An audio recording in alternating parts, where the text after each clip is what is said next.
And I'm going to amend everybody else.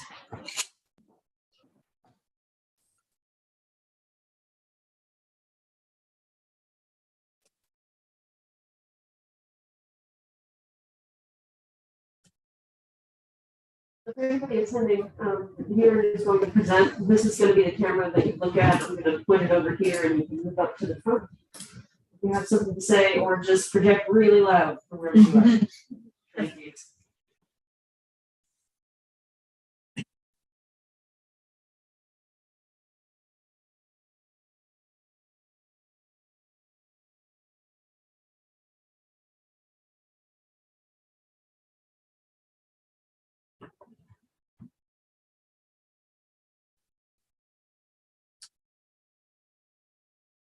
Or he's gonna stop at 4:30. Rachel and Okay. Oh, you have Tom Peters. I think that latest email is not about anything that's on the agenda though.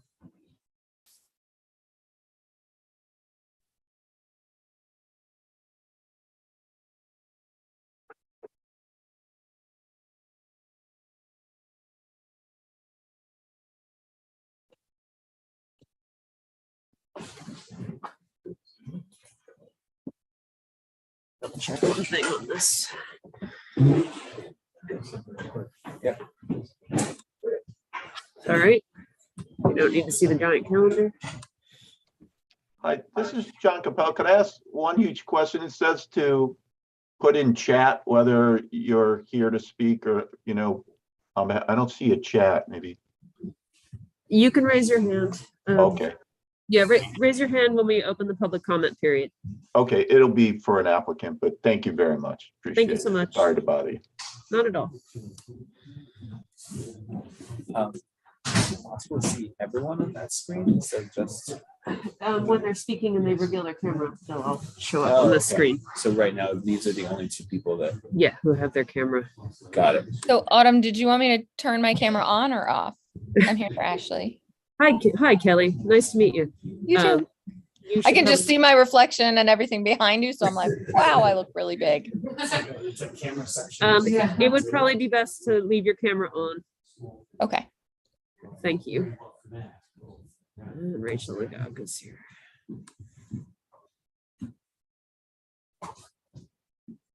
Hello, Kelly. Okay. Hi, how you doing? Good, thank you. Good.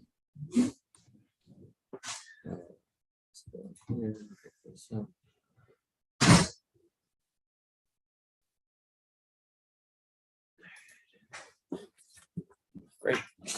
All right, we ready? I believe so. And who else do we have? We have Tom. We have Tom, Rachel just joined. Okay. And I'm waiting for Dennis. All right. Very good. So are we recording? Yep, all right. Okay. Good evening, everybody. Thank you for joining us at the Village of New Paltz Planning Board meeting for May 16th, 2022. We have a very full agenda, including some administrative business and public hearings. And then we have more than a few application reviews as we move forward into the summer here. Our attorney, Kelly McNaughton, is here this evening. Looks like we've got enough board for a quorum, so let's go ahead and get started. So the first thing on our agenda is some administrative business, the approval of the meeting minutes from the 5/3/2022 meeting. Did everybody get a chance to look at that? Yes, I did too. So any edits, corrections, additions that we need to make to that? yes. I had one small clarification. In the discussion of Woodland Pond, it says that I'm commending them for having a strip of land where they don't use pesticides for pedestrians. And they do, but it's not for pedestrians, it's for people to walk their dogs. I guess those are pedestrians, but that's what they've done. They made a nice strip for people to walk their dogs with where they stopped using pesticides and everything. So I was just commending them for that and wishing that they would extend that to the rest of the property. Okay. Yeah, this is just kind of a review of things that actually occurred during that time. So if the minutes are accurate, Yes. when Woodland Pond comes up again, then we'll have the opportunity to add that to the discussion. So with that in mind, I'd like to get a motion to approve the minutes from the 5/3/22 meeting. So moved. A second, please. Second. All in favor? Aye. So the minutes have been approved. Are there any updates that we're going to move on to our next piece? Are there any updates from the Village Board, Ulster County Planning Board, or the Environmental Planning Board? Hi, everyone. It's William Murray, Village Trustee. Thanks, everyone, for coming to tonight's meeting. Just a couple of things. The village is thinking about quite possibly renting out the 3-bay garage after the fire department moves to the new location up on North Putt. That's in early discussions. And just the other day, you may have received an invitation to attend a press event that was attended by Senator Michelle Hinchy, the county executive, our county legislature, Eve Walter, and our mayor, supervisor, our fire chief, all acknowledging the building, which has been recognized as a highly efficient, energy efficient structure, which is a rarity in municipal buildings, but becoming less rare, particularly even more rare for a firehouse to take this approach. And this was all timed to hearings taking place in Albany and in Peekskill, examining and discussing the New York State Climate Action Plan. So it was well attended, got a lot of good press, a lot of good accolades, and we're moving forward. And that's it. Very good. Thank you, Will. Appreciate that. So the next thing we're going to move to is our section for public comments. Autumn, are there any public comments that you've received that are writing, or anyone on that is in a waiting room for public comment? There's not going to be anybody in the waiting room for public comment. We have received 2 comments about the subdivision that's up for tonight, even though there's no public hearing scheduled. Okay. So we have received some comments. Okay. Asking. Do you have those comments with you? They're rather sensitive. Okay. You have printouts of them. I don't know. Okay. I can pull it up. Oh, I you got also a have. couple of minutes late, but I was hoping to, I was one of the folks that submitted public comments. I was hoping just to share. Sure. Go right ahead. Come on up, and if you'll just state your name, and we'll have that for the record.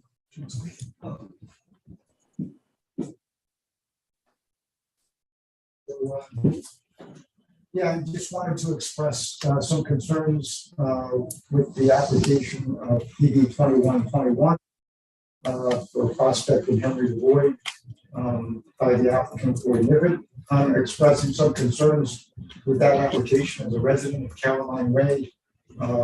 Caroline Way is adjacent, as some of you may know, 2.5 surround the property that's the subject of the application on 2 sides. Incidentally, Floyd has also previously purchased the property up Caroline Way Road, Homestead, and subdividing that to 5 lots, which he wrote 4 of the homes in the 2000s. Purchased my wife and I directly, didn't have built directly from him in 2008. And first, before I express those concerns, I want to thank Floyd for his willingness to engage me in a constructive dialogue and make address some of my concerns, the ones I expressed in these comments as well. That most recent plan that Floyd up had provided was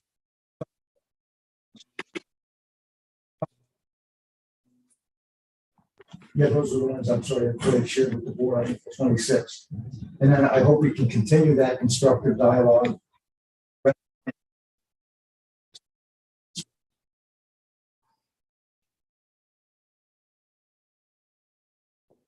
Yeah, just briefly, the concerns I have, had conversations about it. The number of homes it sits on the 3/4 of an acre lot.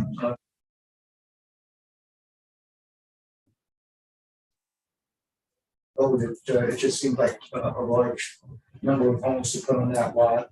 It's a small, mature residential corner lot. Again, as many of you probably know, existing homes on the other three corners, as well as by the five homes on Caroline Way. Squeezing that many homes onto the lot is not in keeping with the nature of the neighborhood, it seems, including those five adjacent homes on Caroline Way. It can also go further. It will also lead to a potentially lengthy overall time of construction. Close range with concern with heavy equipment sitting in our front yards for many months.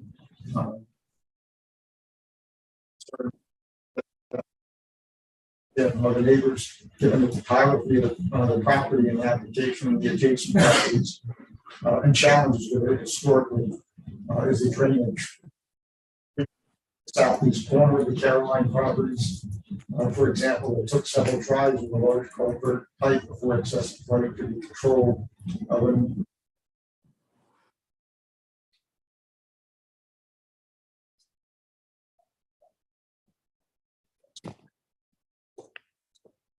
I'm having trouble hearing. I am as well. He's skipping out in and out a little bit. Read the letter though. Move a little closer to the table there, just so we can perhaps improve the pickup of the feed. Yeah, it might be a lot of people connected to the I have to Wi-Fi mute- too. I have to mute your mic in order to do that. Give me a second.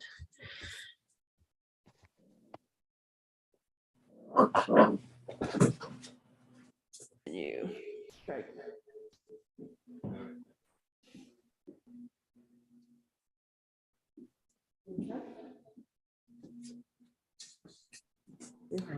You want me to get closer? Feedback. From this mic.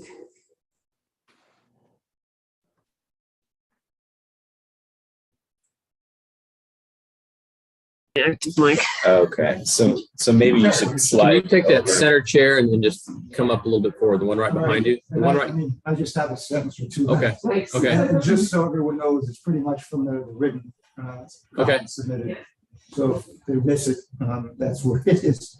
So yeah, I just want to finish the drainage issue that I was addressing. The sewage system is also problematic there. It occurs at least a few times a year. It's now expected to get worse with increases in extreme weather. And I just look forward to discussing these concerns and hearing the thoughts of the board, my neighbors, Mr. Niffen, at this meeting and future meetings as things progress. Thank you. Appreciate your comments. This is just tonight will be his introduction of the application, and it's in no means is it the final appearance.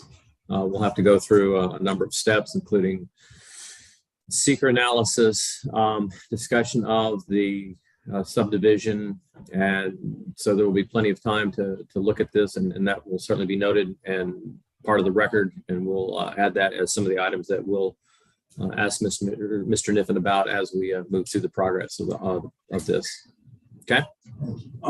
If I could join the public. comment, Sure. If I could, I'll try to be brief. John Oleski. I also live on Prospect Street. I'm Perry's neighbor. And I've lived there for 8 years now. And I am very interested to hear what the plan is beyond what I've seen already. I am very, very concerned because I think Perry lives in Caroline. I live on Prospect. Prospect is easily the worst maintained road in our village. It is overwhelmed, both the storm sewers and the sewage sewer, which overflows into the street, leaving raw sewage in the street. And the village comes and puts lime on the street so my children don't get E. coli. I do not know how the village would consider putting a subdivision on this street uphill from the problem I'm describing. The street turns into a lake routinely. I understood before the pandemic that the village had retained a company to fix the sewers, but that did not happen. I understand now we're applying for an infrastructure grant to fix the sewers now, but clearly that's not going to happen soon. And I also understood that the village had gotten a grant to fix and complete the sidewalks up and down Prospect Street, which are now a hazard, and that has not happened. So I'm very concerned that the village is willing to consider this kind of dense new subdivision on a street that is overwhelmed infrastructure-wise and is dangerous infrastructure-wise to my children. And also, one thing is for everyone going forward, when the Stewart's thing happened, they built sidewalks and built an intersection, and they paid for that. And right now, as I said, the infrastructure is very bad. So I think it would be helpful if the owner would consider and planning board would consider what space there is for requiring some of those improvements. And also I have concerns about open space, the lack of parks. And I know we have a rec fee, but that's supposed to be if we don't need the space, if this entire lot is covered with houses, we will need the space. So that's it for now. Thank you. Thank you. Just gonna make a few notes here.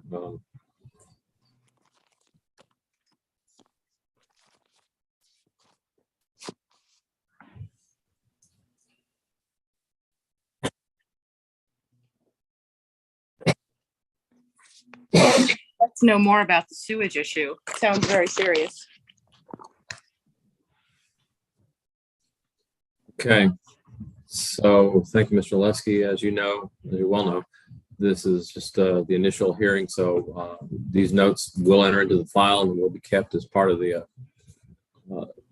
issues going forward. And we'll certainly be asking Mr. Niffen to clarify, as well as probably ask our engineer to take a look at some of the issues and how they can be addressed so that they can come out to the benefit of you folks. And as I said, this is just the first meeting, so thank you for both of you for speaking, and we'll certainly keep this in mind. I'm familiar with that area, and I've known the problems they've had in that area for years, so definitely aware of it. Okay. Are there any other people here that are here to speak to any application, any issue, anything at all, public comment? No? Okay. So at that point now, we're going to move on to the public hearings. The first public hearing is for the special use permit PB 2205, 1721 Church Street. The applicants Robert and Amanda Gamble. Zoning district is R1. See folks are here. Okay. So what we're going to do first is we're going to ask for a motion to open the public hearing. So motion. Second, please. Second. Okay. All in favor? Aye. Aye. So the public hearing is now open.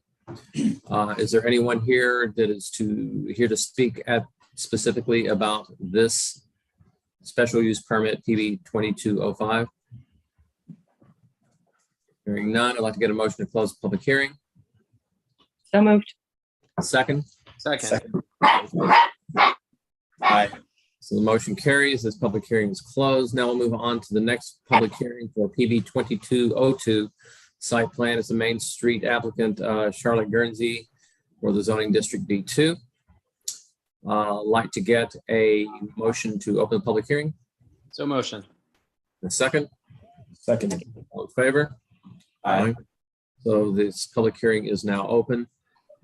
Is there anyone here to speak to the site plan PB 2202 218 Main Street? Hearing none, I'd like to ask for a motion to close the public hearing. So motion. Second. Second. All in favor? Aye. So the public hearing is now closed. So we're going to be moving on to the application reviews. The first application review tonight is a special use permit PB 2205 for 1721 Church Street. Quick summary, this is an application for a special use permit approval to establish a cafe use at 1721 Church Street, specifically a board game cafe. Per Corey's memo, Corey being the village code officer, Corey's memo, 331 memo, the use is a retail business not otherwise mentioned. 419 planning meeting, the planning board waives all site plan elements required by the code other than those set forth on the site plan. Seeker was classified as a type 2 action. Property is exempt from referral to the Ulster County Planning Board. We held a public hearing tonight. So the next steps are we need to discuss issues that are noted regarding the screening and signing. The applicant was supposed to submit options for screening the outdoor cafe from neighboring residential properties. Do you have the options for screening available? Otto, if you could bring those up on the screen.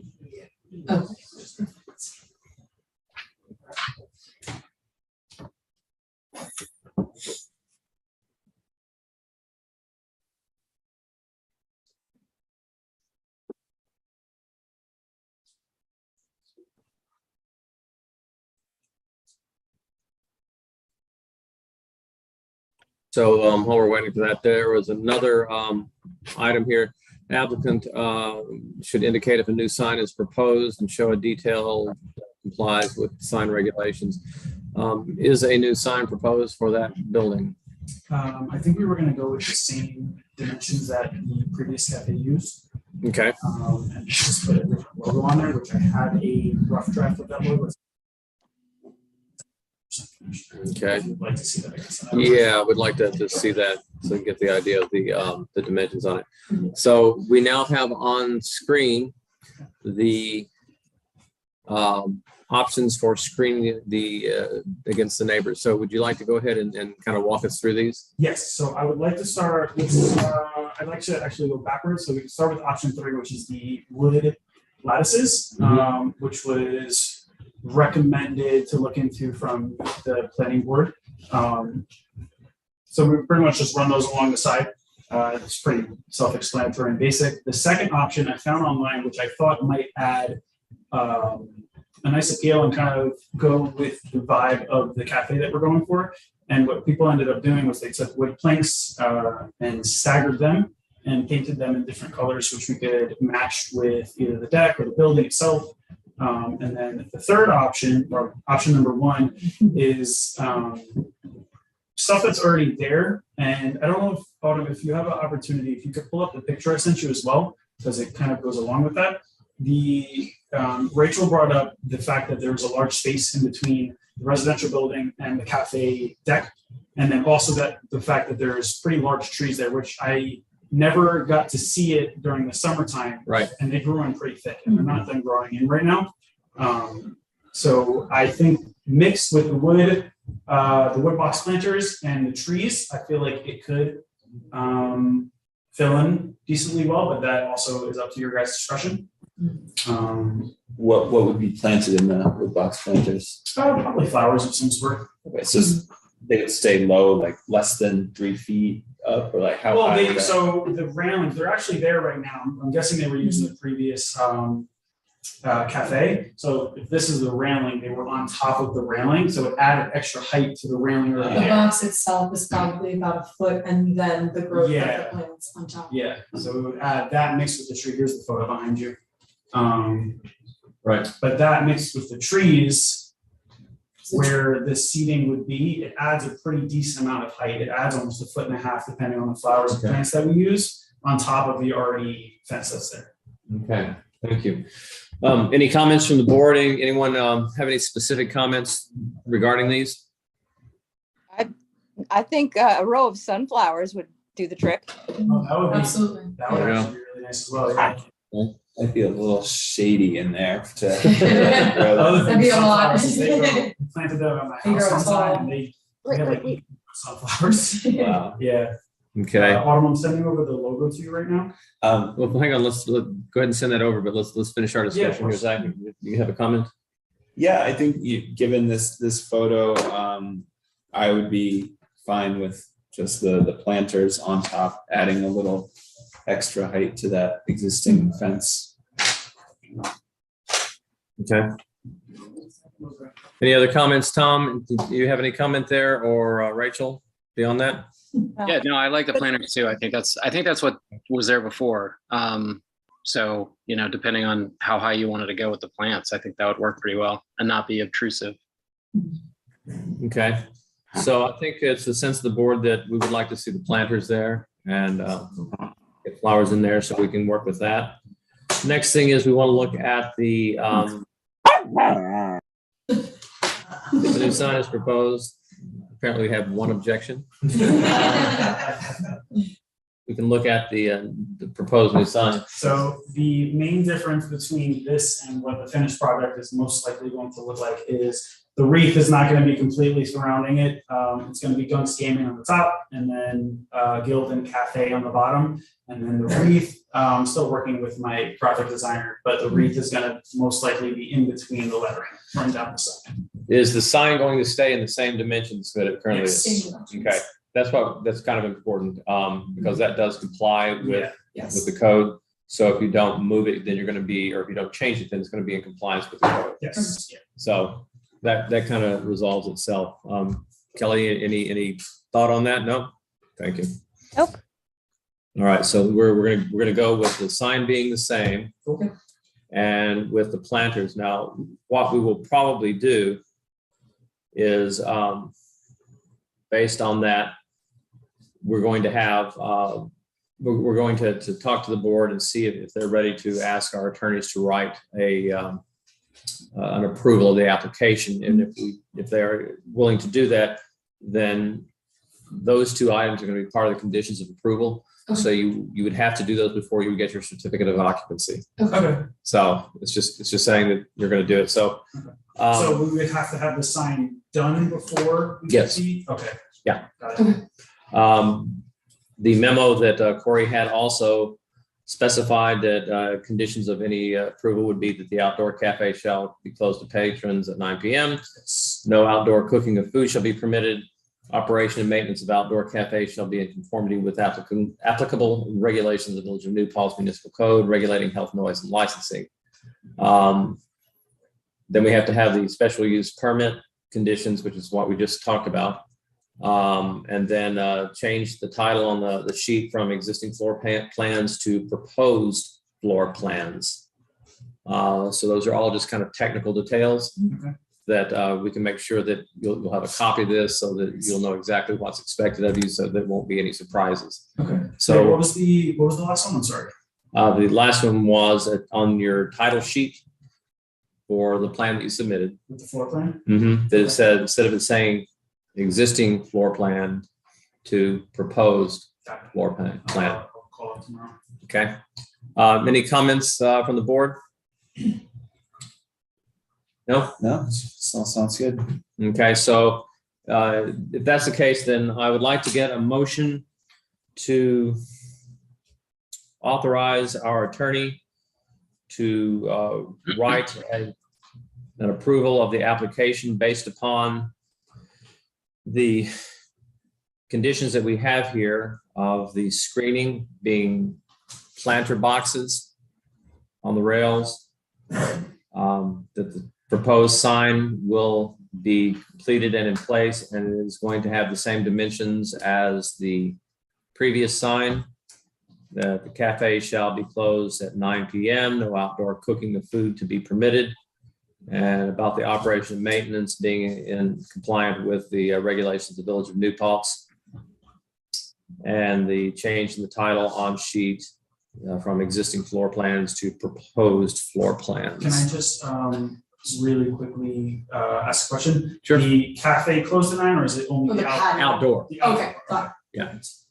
Just the outdoor, not the cafe itself, but the outdoor. Perfect. We'll be closed before that most nights, but a few nights. Okay. I wanna be after. Any comments, Kelly? No? Okay. So I'd like to get a motion then, please. So motion. Second, Seconded. all in favor? Aye. Aye. Okay, so the board believes we can authorize a resolution of approval. It's been voted on. It'll have those specific items in it. Autumn will work with our attorney to get that. So at the next meeting, we should be able to sign that motion of approval, and then you would be on your way. Awesome, thank you. Thank you very much. I'll try and have everything else done by. Good. So next we have PB 2202, 218 Main Street. Anyone here to speak on that? Sure, come on up if you would, please.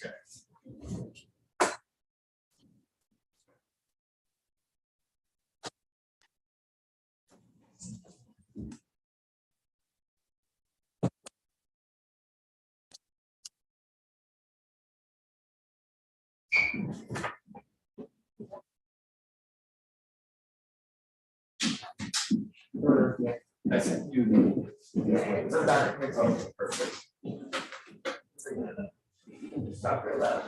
Yep. Okay, so this is an application for site plan approval to expand an existing general professional office building by 1,430 square feet, add a new handicapped accessible ramp. Property currently consists of approximately 0.36 acres located on Main Street in the B2 corridor district. For anybody who doesn't know where that is, it's next to the New Paltz Youth Program facility and adjacent to the middle school grounds behind it. Classified as a type 2 action at our March 15 meeting. We did have to make a referral, it was required. The referral response from the Ulster County Planning Board contains the following required modifications regarding lighting and sustainability. The board members have that. I'll just briefly read through it. Lighting levels will need to be calculated for the plan with levels not to exceed the Illuminating Engineering Society Outdoor Site Index Dark Sky Area Recommended Luminance. Village and the applicant should look at ways and proposals meeting the New York State Stretch Energy Code and actively seek to reduce the carbon footprint of the facility through the use of alternatives to fossil fuels such as passive solar and geothermal use of heat pumps. Ulster County Planning Board recommends that the infrastructure necessary to develop electric vehicle charging stations should be provided, given the growing trend and goals of the New York State and the country to reduce automotive emissions. So those are from the Ulster County Planning Board, and we'll go into a little more detail of what's required if we decide not to go with those. We did hold a public hearing tonight, so our next steps are to discuss the Ulster County Planning Board's required modifications. But first, you have plans there that we'd like to look at. correct. Yes. These are new plans that are submitted here. I'm submitting them now. So we were I'm actually gonna engaged look at a registered landscape architect. You did? So these are what the result then of the, coordination with a registered landscape architect. And so if everything, is moving in the right direction, we'll. Who was your landscape architect? Eileen Travis. Yes. You're Yes. familiar with. Yes. So we had coordinated really the areas of landscaping that are additional from the last time we looked at the plan. Right. This area alongside of the driveway here. So it's adding some service area shrubs along this road. Okay. There's not much area that we can get a little row here. So the main area of this native entry garden stays, and then the shrubs in front of the building stay. Reconfigured the type of shrubs in here to get a little bit more of a mixture in here. So that's the update on the landscaping plan. Okay. So, if this is looking like it's going in the right direction, again, we'll have it stamped. Right. All the design professionals that need to stamp on there. Board members, are you able to see what Autumn has pulled up on the screen Yes. and note where he's talking about as you're looking at it from my vantage point here? Right there, you Autumn. Up in the front there, he was talking about the type of shrubs that he was having there. Changes to the entryway and the little entry garden. On the opposite side of the driveway, some new plantings, and so everyone is kind of is able to see what's going on with that and understand it. Yes. Okay. So there's nothing added along the outside of the parking lot over here. This is all correct. Remaining existing vegetation. Visiting the site again. The drainage ditch between the property line and this rear curve, continues along this area here. So there's no additional room really to introduce any additional landscaping there. There is, beyond this drainage ditch on this back property line, there's a mature stand of trees. So there's a screen, between the school and the parking lot here. But again, that's the drainage ditch to our curve. It's really not enough room to start to introduce anything.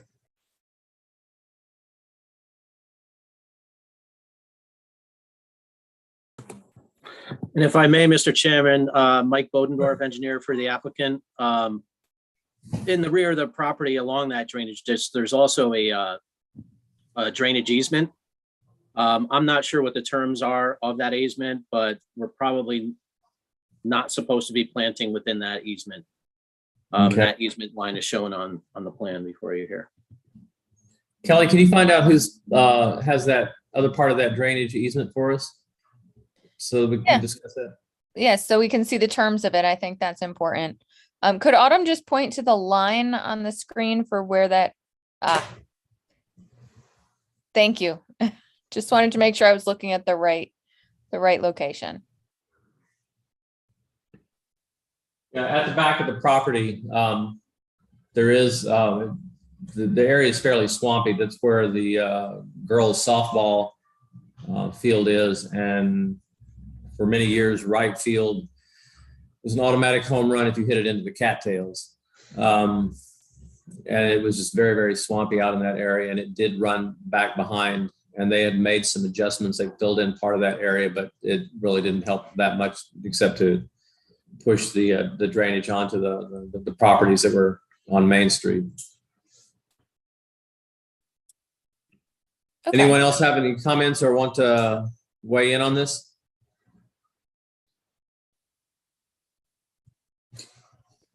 Yeah, I Okay, went back there, I guess, 2 weeks ago. Mhm. And it's just a very, you get a very sort of quiet feel back there. I mean, the drainage ditch really does go like, it makes a square around the perimeter of the property. And there's some life there. You know, it's not quite a stream, but it's kind of comes close to being a little stream. Okay, so simplifications. So that covers the particular part of it. Let's see here.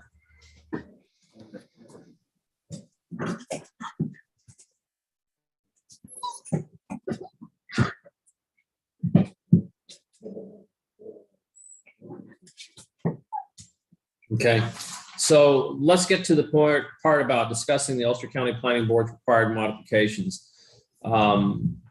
Specifically the lighting levels and attempts to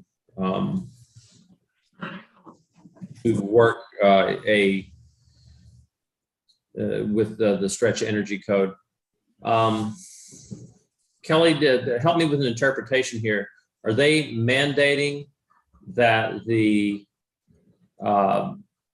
applicant have something in the nature of passive solar, or are those just recommendations that are not mandates? The two mandates, they're not mandating passive solar.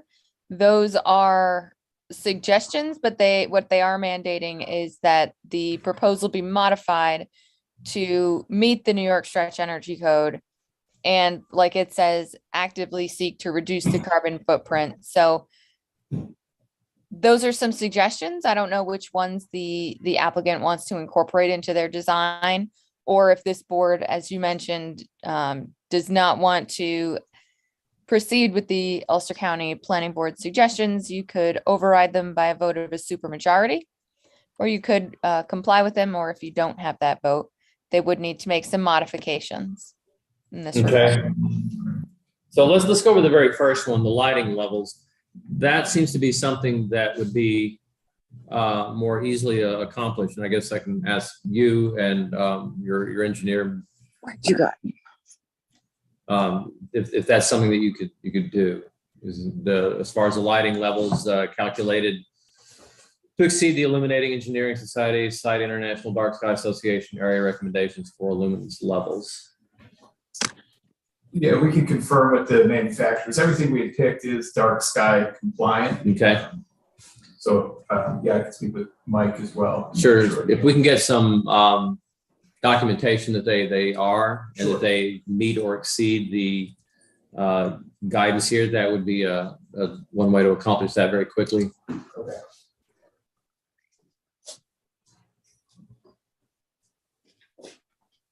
As far as the next one,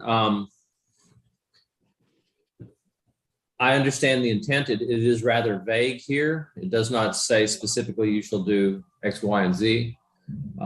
So what we would like to ask you to do is to, Well, what is the building currently doing to reach that good point. New York State stretch energy code? So, yeah, when we submit, to the building department, we'll do a commercial energy check that goes along with that analyzes, all the building materials that we're introducing to the building, make sure everything's compliant. And, it's my understanding the stretch energy code then requires you to do an additional 10% better. So if you're meeting the stretch code is like another 10% on top of that.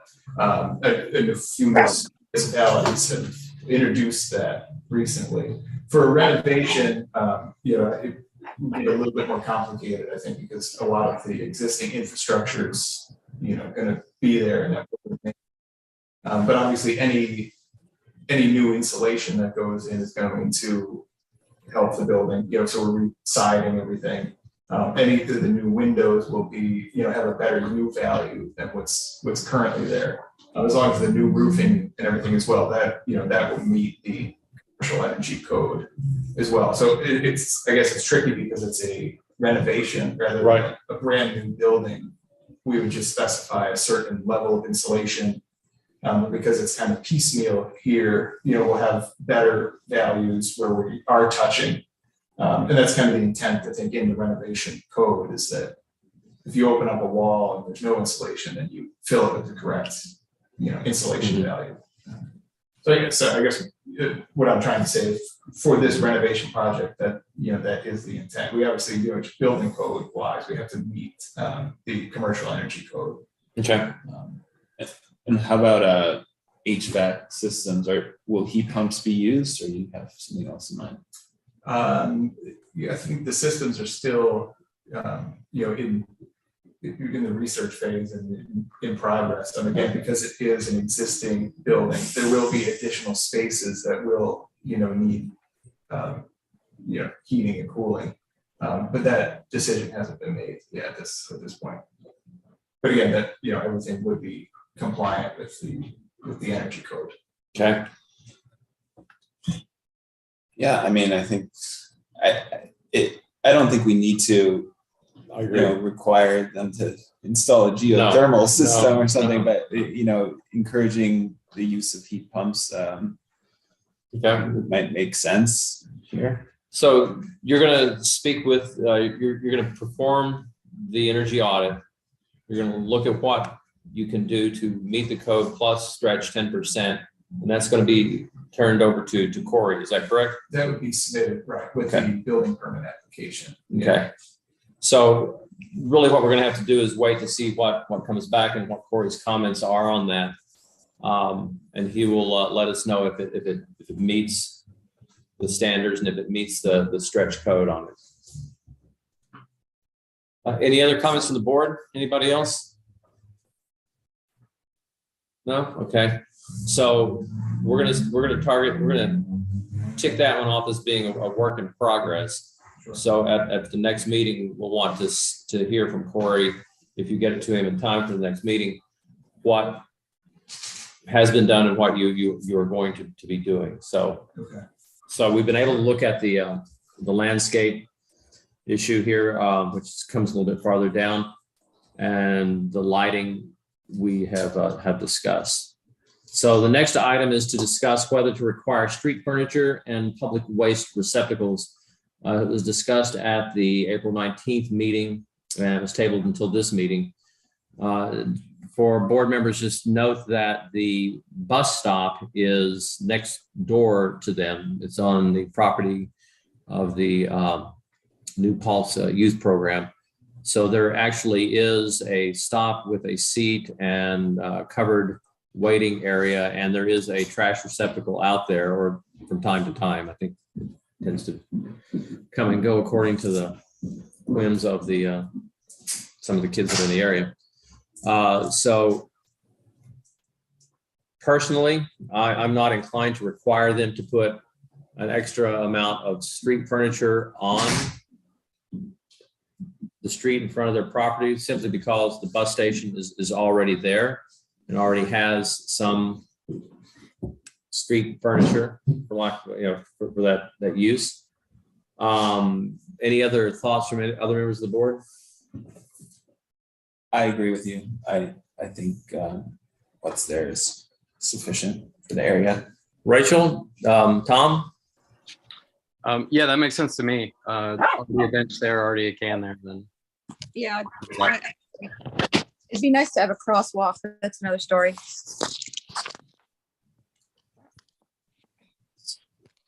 I'm sorry, Rachel, can you repeat that again? Well, I've always thought there should be a crosswalk by the bus stop, but Yeah, that's beyond, it's neither here nor there, I guess. yeah, that's something that we really don't have any leverage on. So what we're gonna do then is we're gonna tick that one off saying that we believe that the street furniture that's currently there is adequate and will meet the desires. So the next one is to review the parking and landscape for compliance with code. There are some issues. Let's see, where were they? Did you also want to talk about the public waste receptacles portion of the prior issue? Or are you satisfied with that with the bus stop and the furniture there? There was a public waste receptacle there. And I don't know if it's something that's anchored there that actually stays there very long, or if it's just associated with the bus stop. I don't know, because I can't remember looking at it. Yeah, I was kind of grouping those together. I think Yeah. that's okay. Yeah. Okay, just checking. Didn't know if you wanted to deal with them separately. No, I think that given that there is a waste receptacle that appears there from time to time, Okay. that keeps them compliant with it. So the next one is, as we said, the issues 7 and 8. So the next thing that we want to talk about is the issues that are noted here. So really the first issue that we want to talk about, the applicant proposes to replace an existing post and floodlight, which appears to be located off of your property. It was listed as L2. Location should be confirmed, and if it is in the New York State right-of-way for Main Street, approval from the Department of Transportation we required. So were you able to note the location and confirm that it's on your property? That we will have to verify. Sorry, I didn't see that. That's fine. This is all work in progress. So we're going to put that, we're going to table that. It's going to move to the next meeting with a note that you will verify.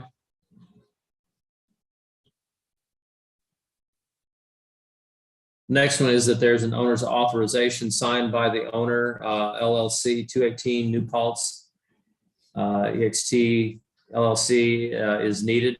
If the applicant is the managing member of the LLC, then she should be signing on behalf of the LLC. The application indicated this will be provided, but Ashley, our attorney, and please, Kelly, confirm that you have not received that yet. Is that correct? That's correct. We have not received that yet. Okay, we can send it. Okay. Make sure that's. Yeah.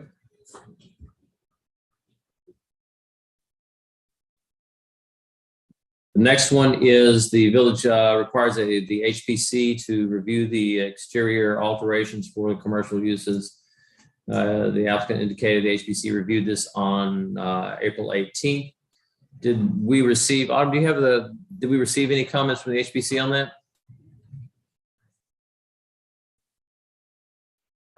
They went through the application extensively with the applicant, and they adjusted their renderings to the HPC specs, which we also Okay. have here. Okay. Did we have the written comment from them somewhere, or is that in the folder?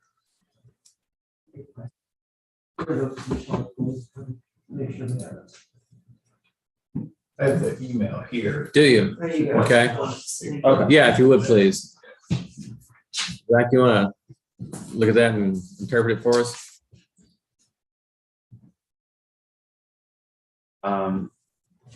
Yeah, I mean, essentially it says offers no objections to the proposed renovation. They approved of the materials and the design. And I think it's an improvement over the current structure, so.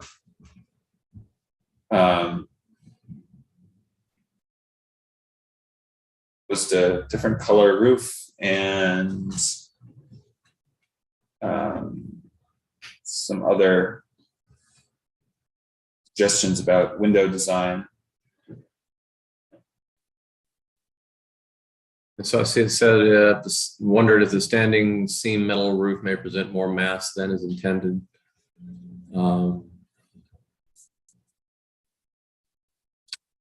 Additional pairing of metal roof and board and batten siding suggested a more muted shade of metal would relieve the sense of mass. So this is the latest rendering. So these were updated and submitted, so, you know, the color of the metal can just tone down a bit to be more muted rather than more bright, you know, galvanized roof, so it's toned down a bit, so it's not as much of a contrast between the siding and the roof material.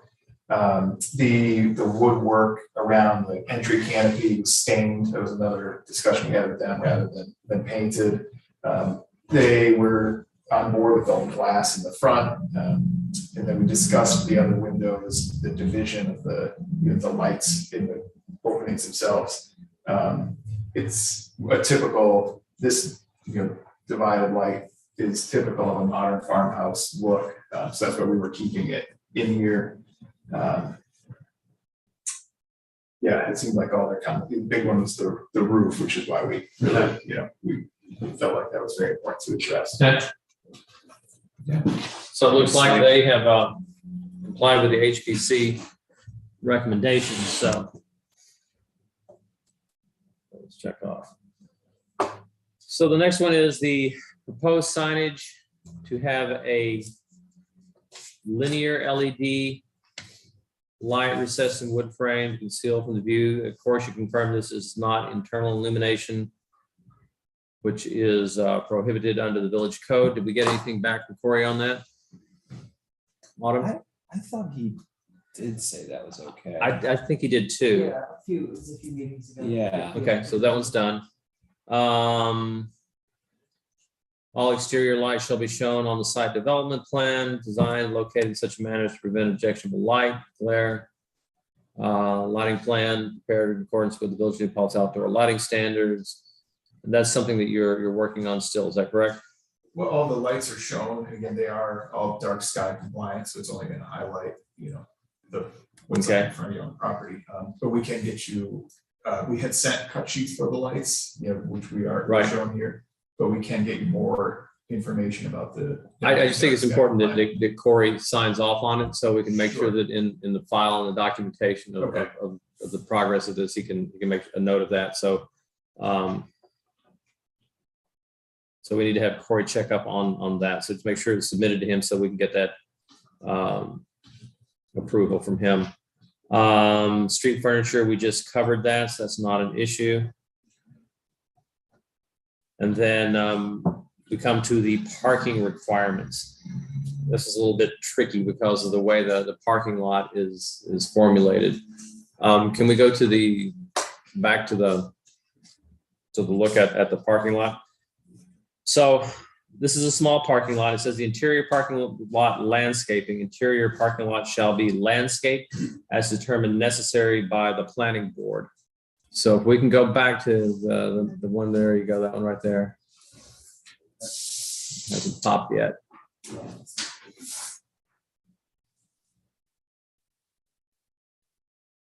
So this parking area is backed by the school, of course, and let's move it over there so everybody can see that. You can pull the screen a little bit to the side so everyone can see. There you go. Perfect. Perfect. Oh, now it isn't. Oh my gosh. Yeah. There you go. Perfect. So if you'll note on that screen there, that on one side, it appears to have some landscaping vegetation. Then in the rear of the parking, we have a drainage issue. And then the third side is interesting because it does have some landscaping there from the neighbor that's adjacent there. However, this parking lot is lower than the next door neighbor's property. So what they're asking is, could we do any interior parking lot landscaping? And given the small size of it, I think that if we, and this is just me, if we required any sort of landscaping in the middle of that or around parts of it, except at the very back end of it, which then would prevent backing out and to aim straight to go out, it would be really hard to do. And if you've been over to the property, you know how narrow that parking area is. Any thoughts on that? Any contradictions? Anyone want to weigh in on it?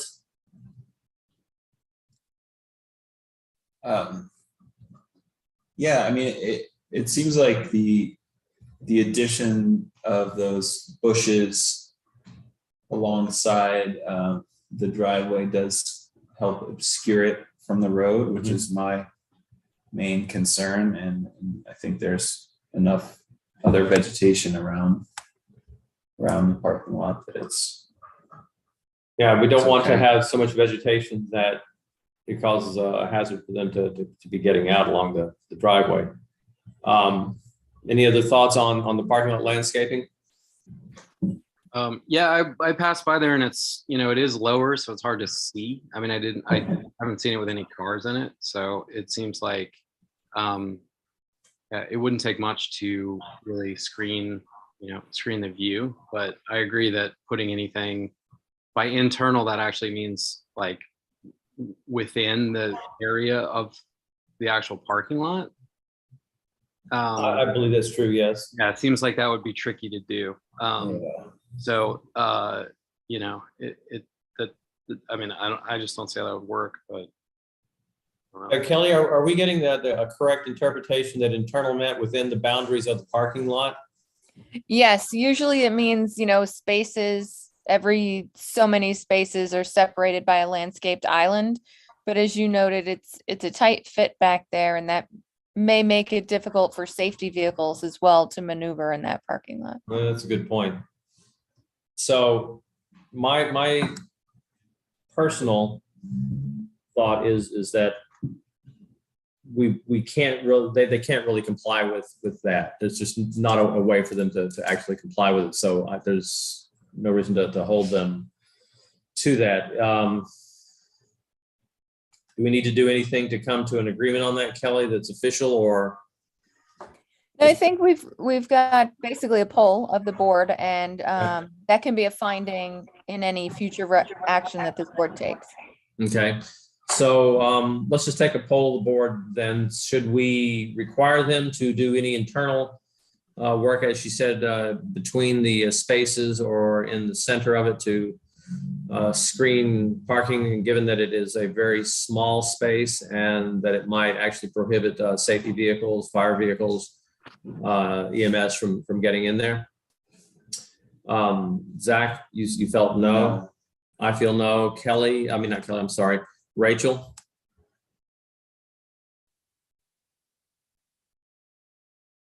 You are on mute.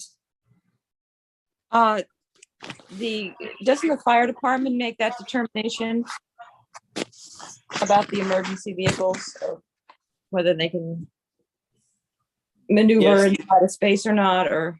Yes, they would, but what we are trying to determine is, do we believe that given the size restraints, do we want to require them to put any sort of internal landscaping in there?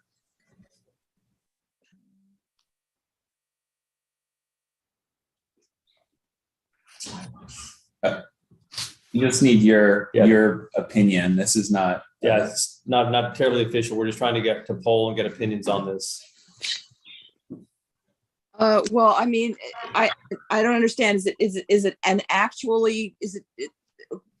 has the determination been made that any additional landscaping would cause a problem for emergency vehicles? Is that an issue, or is that a speculation, or?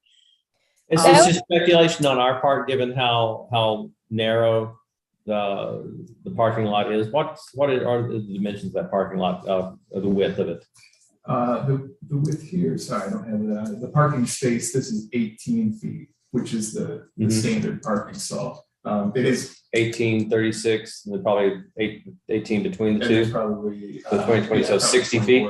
24. Yeah, so it's, I mean, my feelings is tight. It's existing now, which is why we weren't showing anything Right. else, because it is. Yeah, they haven't, it was not required as an existing parking lot. So that was just kind of a question there. So no official fire department determinations been made. We're just kind of giving our opinion on it. Okay. Tom, your opinion on it? Not necessary for internal landscaping. So the sense of the board is that we really don't need to place internal landscaping in that parking lot. So the next one then is exterior parking lot landscaping. Landscape strip shall be provided around the perimeter of parking lots exclusive of driveways. So we do have that on two sides. Again, we said the third side has the stream or the compression running through it that channels water in it. It also says here that landscape strip should be a minimum of 3 feet wide. Where appropriate, a berm or other appropriate screening should be used to buffer parking areas from the street. So those that back rear area is not part of the street, but you do have landscaping that is part of the drive that would buffer it from the street. Correct. Okay. So in that sense, I believe that's been accomplished. Any thoughts on that? Yeah, I agree. I don't feel the need to require more. Okay. So Anyone else? Thoughts on that? just to be clear, John, you mean the strip that's along the lower edge of this diagram along the parking spots, it's screening is not necessary there because it's not, is not considered in view adjacent to the street or in view of the street. Right. Okay. Yeah, that makes sense to me. Okay. Any other comments or views on it? Okay, so it's really the sense of the board then that too has been accomplished. So it says the next issue, and Kelly, feel free to jump in at any moment here. The next issue is that although sheet 1 contains landscaping details, either that sheer or separate landscaping plan sheet must be submitted in compliance with the village code. Specifically, it gives landscaping plan must be prepared by New York State Registered Landscape, which you have. Says the density of site trees shall be at the discretion of planning board as determined necessary. I think that you have existing trees there, so we really aren't going to be requiring you to plant new trees. And as Rachel noted, there are trees in the back, but that does provide a certain sense of light to the parking lot. Then the last one, so that one is really kind of is accomplished as well. And then the third one is pursuant to the village code land. I'm sorry. Okay. Pursuant to the village code, landscape buffers of up to 15 feet wide of density as to block visibility of parking areas may be required by the planning board. We're not going to be requiring that. Given that you have landscaping that's already there and that the parking lot is actually lower than the surrounding areas. So I believe you have managed to tick off all three of those. And then lastly, it says, Corey has determined that the requirement for newly constructed buildings to be mixed use does not apply because the applicant proposes in addition to an existing structure. So that kind of gives you a rundown of what we have so far. I think that the next step, and pardon me while I go back to the next step. We've discussed the Ulster County Planning Board's modifications. We've held the public hearing. We've discussed these items. There was an issue, we covered the issues. So what we will be waiting on then at our next meeting will be to get the commercial energy audit that has been discussed and approved by Corey. You'll have the documentations there, and having done that, having gone through the public hearing, then we'll be well on our way to move you along in the process. And the lighting information as well. Yes, the lighting information. Thank you. So I see you've been taking notes. That's your checklist. If you would please confirm with our project admin here. She will have the notes and she'll be able to give you the checklist, and that way she can help facilitate between you and Corey, and we can kind of wrap up this section. Sure. And move forward. Okay. Would it be possible, since there is a checklist here, is it possible to the resolution? Well, so if we come with the items fulfilled, would it be possible then to? That's something. Kelly, what do you think?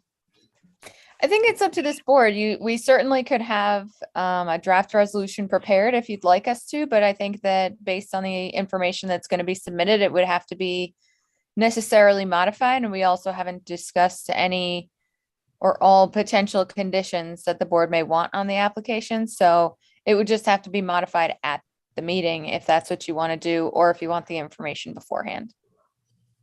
You know, it's my feeling that we need to get that information next time, and then once we have all that closed down and all of our T's crossed and I's dotted, then we can move forward on it. Okay. My preference is to wait till we have all that so that we can eliminate errors. Sure. Yeah, no problem. Okay. Great. Very good. Thank you. Thank you. So the next one is PB 20. I'm sorry. Is there another noise there? Okay. The next one is PB 2118, 16 Prospect, DeLong.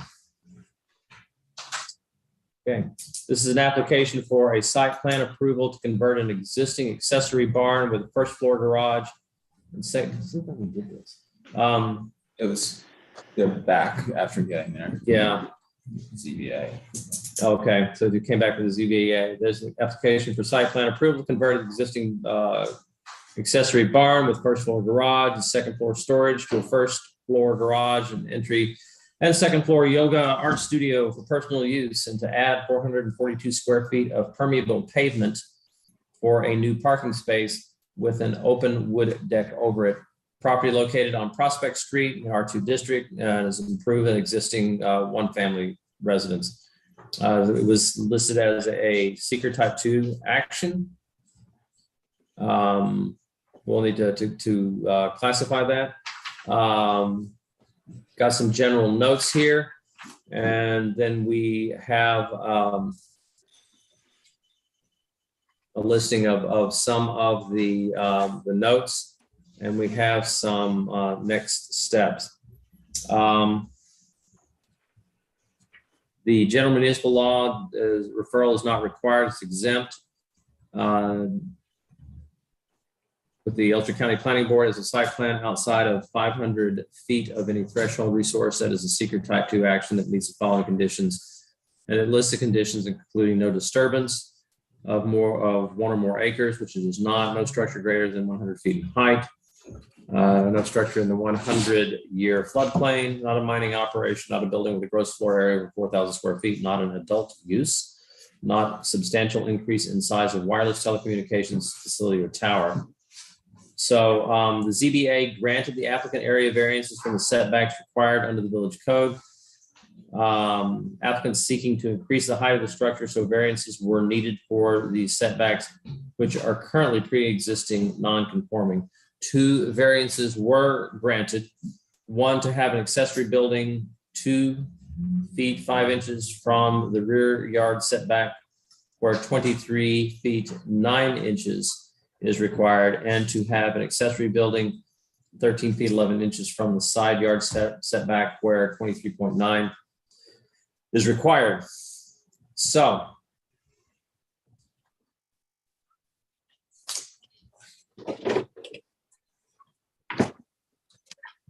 what we need to do next is, the applicant is not here. We're here. Oh, you are? Okay, there you are. Right, there you are. That's right. So we want to listen to your presentation. Then we're going to need to classify this as a type 2 action. Then we're going to schedule you for a public hearing. And if all looks good, then we're going to authorize the drafting of the resolution of approval.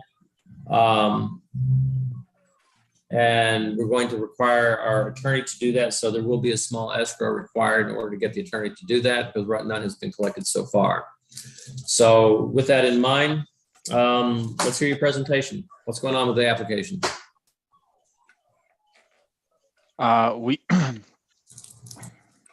We went to, as you guys requested, as you guys told us to do, we went to the ZBA and we got all of the approvals that you requested, and then we were told to come back to you guys.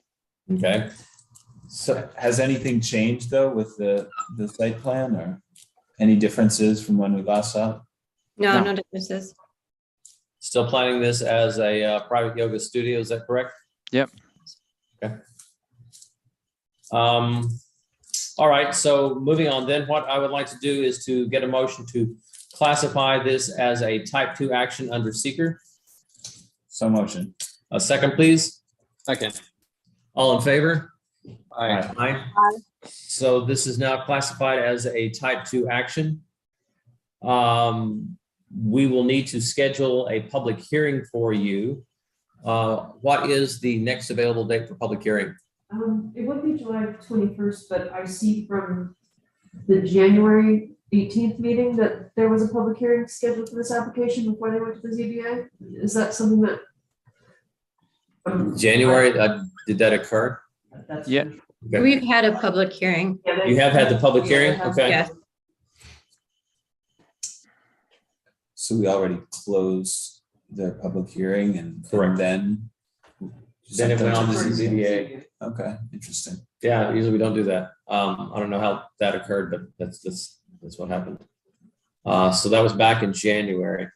Autumn, if you would just give me a confirmation on that as soon as you can, so we can get that taken care Yes.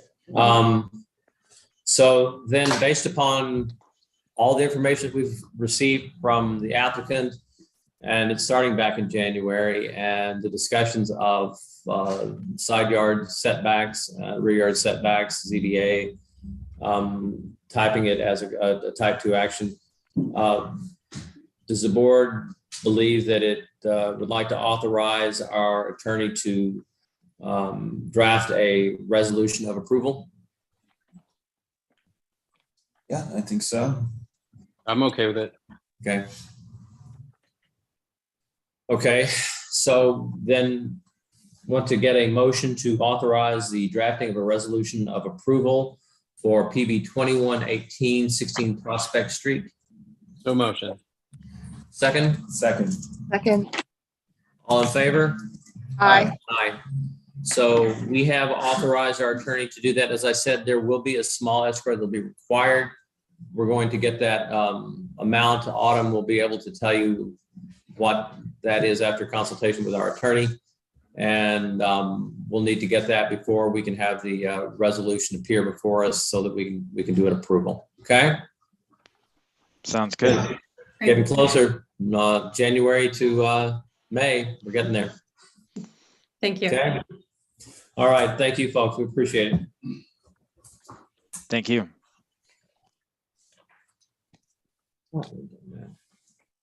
So the next one we're looking at is PB 2208 8793 North Chestnut Street, Live come on up, Andy. As we all are aware, this is the. Hold on, I'm sorry to interrupt. This is Brent again. I think we already did the escrow. Okay, that's why we want her to check on it before we tell you specifically that Okay. you need to pay something, because with things occurring back in January and with some attorney changes that have occurred, we want to make sure that we aren't charging you twice, or charging you more than we should. So give us a couple of days to figure that out, and reach out to Autumn, and she'll be able to tell you what's going on. She'll reach out to me and talk to our attorney and make sure that we're doing it properly, so that we don't have you pay twice or pay more than you should. Yeah.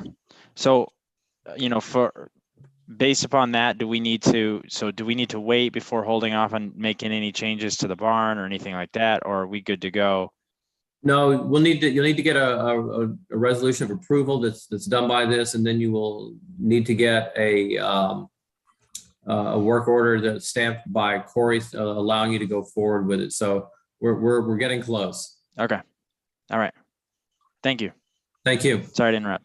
No, it's okay. It's quite all right. All right. So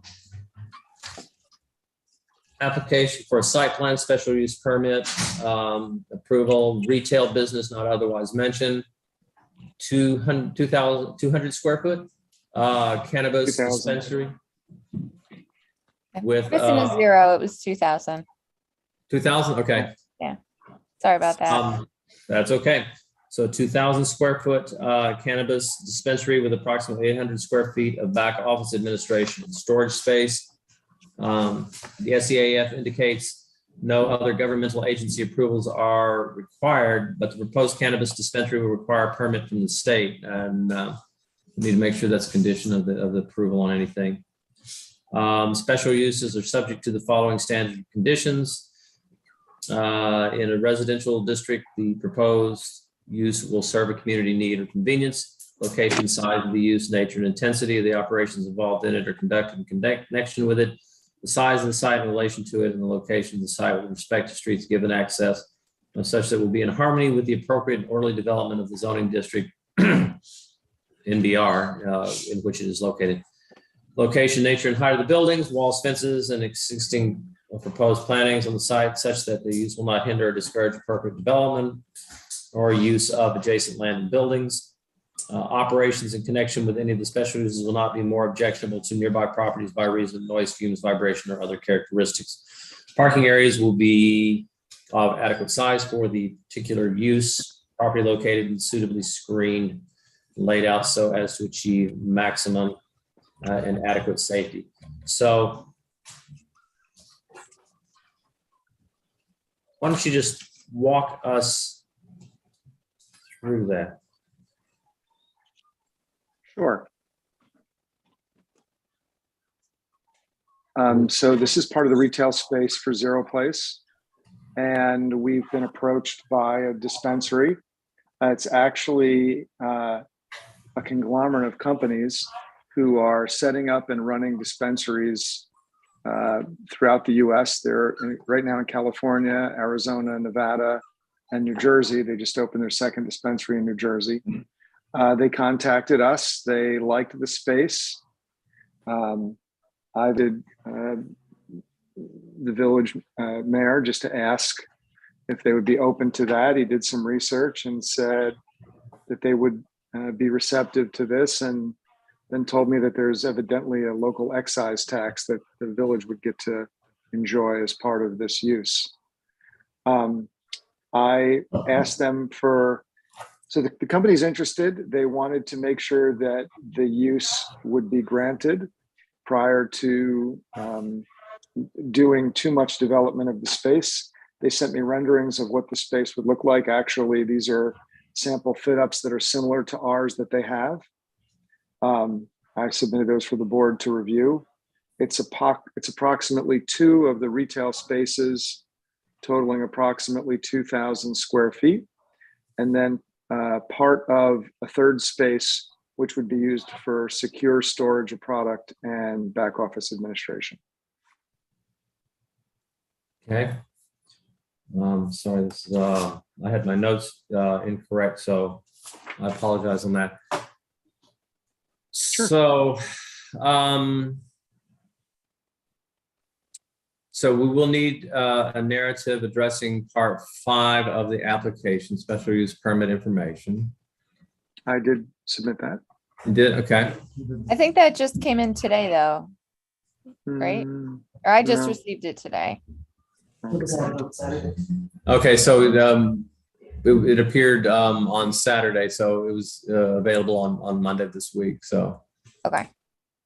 we'll just need to review that. So what we will need to do then, and again, I apologize, I had the wrong page here. I'm going from my notes online here. It's okay. Um, I'm happy to answer any questions that you might have. we're gonna have some questions here in just a moment, because this is you're spearheading something completely new for the village, so Sure. this is unique. So we did say you're It's gonna, new for the state. yeah, so you're gonna submit the part 5 of the application. You said that was done. So the next thing I need to do is we want to get a motion to classify this application as a type 2 under seeker. So moved. Second, Second. all in favor? Aye. So this is now and type 2, we've now classified this as a type 2 action under seeker.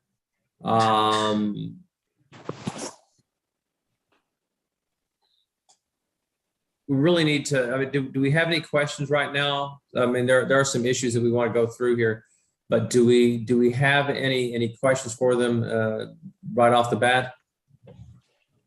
Where in the building is it going to be located? As you're looking at the front of the building, is it going to be on the lower left? The gym is on the right-hand side. So is it going to be in the lower left, front of the street? It's going to be on the right-hand side.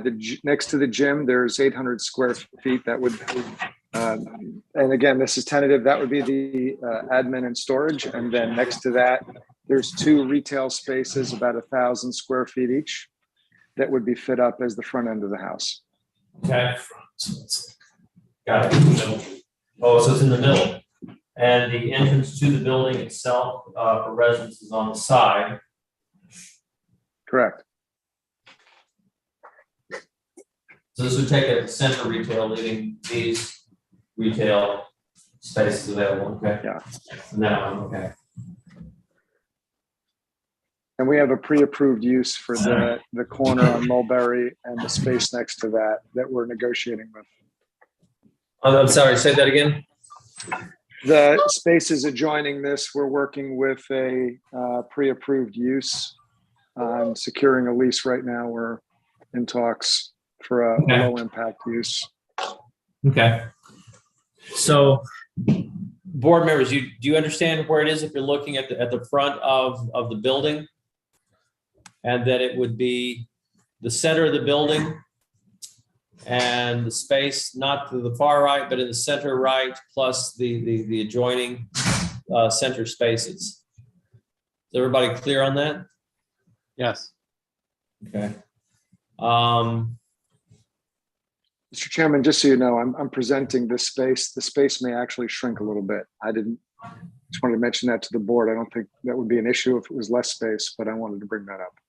Right. It's an issue if it becomes a larger space, not if it becomes a smaller Correct. space. Yeah. No, I know. I just wanted to bring that up. Okay. Let's go through some of the issues, and then we'll see if we've got enough information to set a public hearing. And again, attorney, jump in at any time. The SBL identified on the application appears to be incorrect. Should be SBL 86.26-1-14.112, which is 1.4 acres according to Ulster County Parcel Viewer. The application should identify Net Zero Development LLC as the owner. Also confirm if the applicant is Keith Leibold or Net Zero LLC. The application identifies Keith Leibold as applicant, but the site visit consent identifies Net Zero Development LLC. The attorney writes that it would make most sense for Net Zero Development LLC to be both the applicant and owner and Keith to simply sign the paperwork as the managing member. That's fine. If you could send me that memo. I asked Autumn, I was unsure how to fill that out just because I'm the managing member of the LLC. So Sure. I figure I'm the one coming here, right? So I'm the applicant, but if it is the corporation, yeah, just whatever corrections you'd like, I'm happy to make. Okay, yeah, we'll have all this that Autumn will get sent over to you guys. Yep.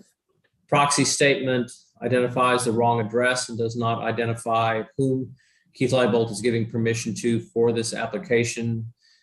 If the applicant and owner are changed to Net Zero Development LLC, then a proxy form is not required.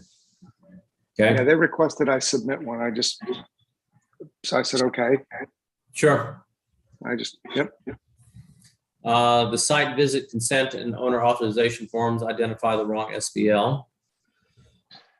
The SEAF indicates no other governmental agency approvals are required, but the proposed cannabis dispensary will require a permit from the state, which should be a condition of approval. It should be on there. Special uses are subject to the following standards and conditions, which you both are aware of, but we'll go through them. And they should be addressed by the applicant in a narrative. In a residence district, the proposed use will serve a community need or convenience. We went through this: location, size, and nature of the operation, and location with respect to the streets. We just kind of went through all of these in regards to the parking area. So what we want to do is to get this information to Autumn. Autumn's going to actually send you a checklist so that you can go down and make sure that we have all of this information available and that we get it all correct. And any other issues, Kelly?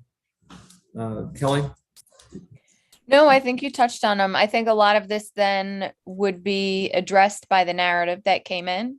But there's still some cleanup items, as you noted, with regard to the SBL and the owner and consents and things like that.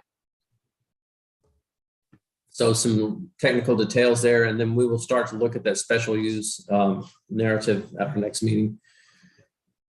And then what we'll want to try to do then is set a public hearing, if we could, and that would be really for the second meeting in June, subject to getting all this information to us, and that would give us time to review it, go through it. Then you would have the public hearing already set, and then we can kind of push forward. Does that sound agreeable to you guys?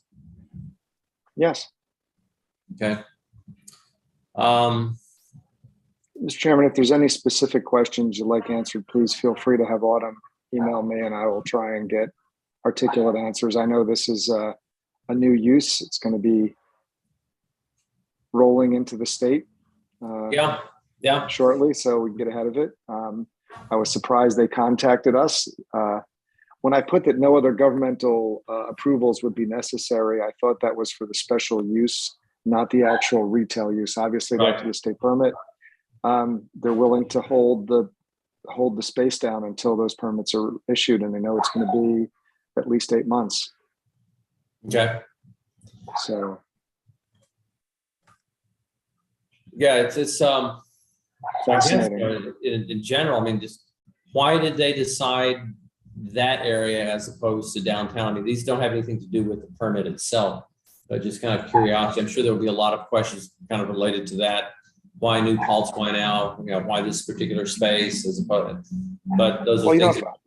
It was funny. I was talking to Jen Metzger about it, and so was David Chepler. They saw a posting about our building on a state website as Net Zero Energy. They love the space. They love the low, the low energy impact. They saw its proximity to the core of the community and thought it was a good fit for them. Well, it's certainly going to be interesting. And I'm sure the public hearing, well, I would anticipate that the public hearing will draw a crowd, but then again, you never know. You never know. The room could be packed, there could be nobody. So, okay.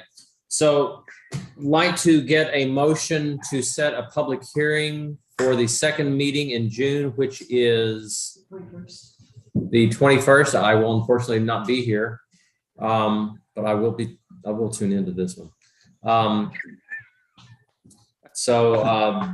Set a public hearing for the 21st of June. So motioned. Second, Second. all in favor? Aye. Aye. If we don't have this information together, then we'll have to move it to July, but let's go with this one right now. So you have your checklist, and Autumn's going to communicate this to you, Andy, and to you, Mr. Leibold, and then we'll just move forward from there. But yeah, an exciting project, very interesting for New Paltz. Thank you so much. Thank you. Wait, where's the third one? I think she's talking about the puppies. Got it.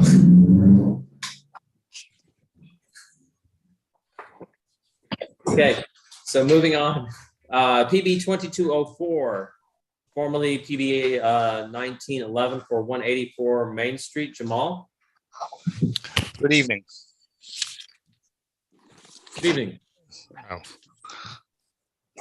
So just a quick summary on this, which everyone is already aware, but a quick summary on this. It's a revised application for site plan and special use permit to demolish an existing building and associated appurtenances and construct a 3-story, 15,312 square foot restaurant hotel building with a new parking area on a 0.414 acre property located along Main Street in the B2 Core Business District. Building will consist of a 100-seat restaurant on the main floor, an accessory outdoor cafe, a 12-room hotel on the second and third floors, a rooftop deck, and a storage basement. This is classified as an unlisted action, which we did at the April 5th meeting.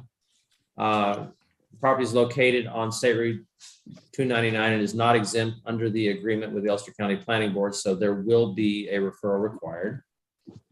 We will have to have a public hearing as well on this.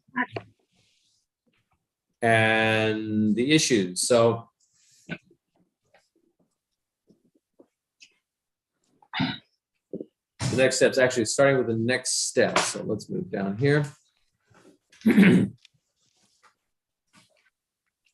So we need to review Corey's memo of 5/2/22.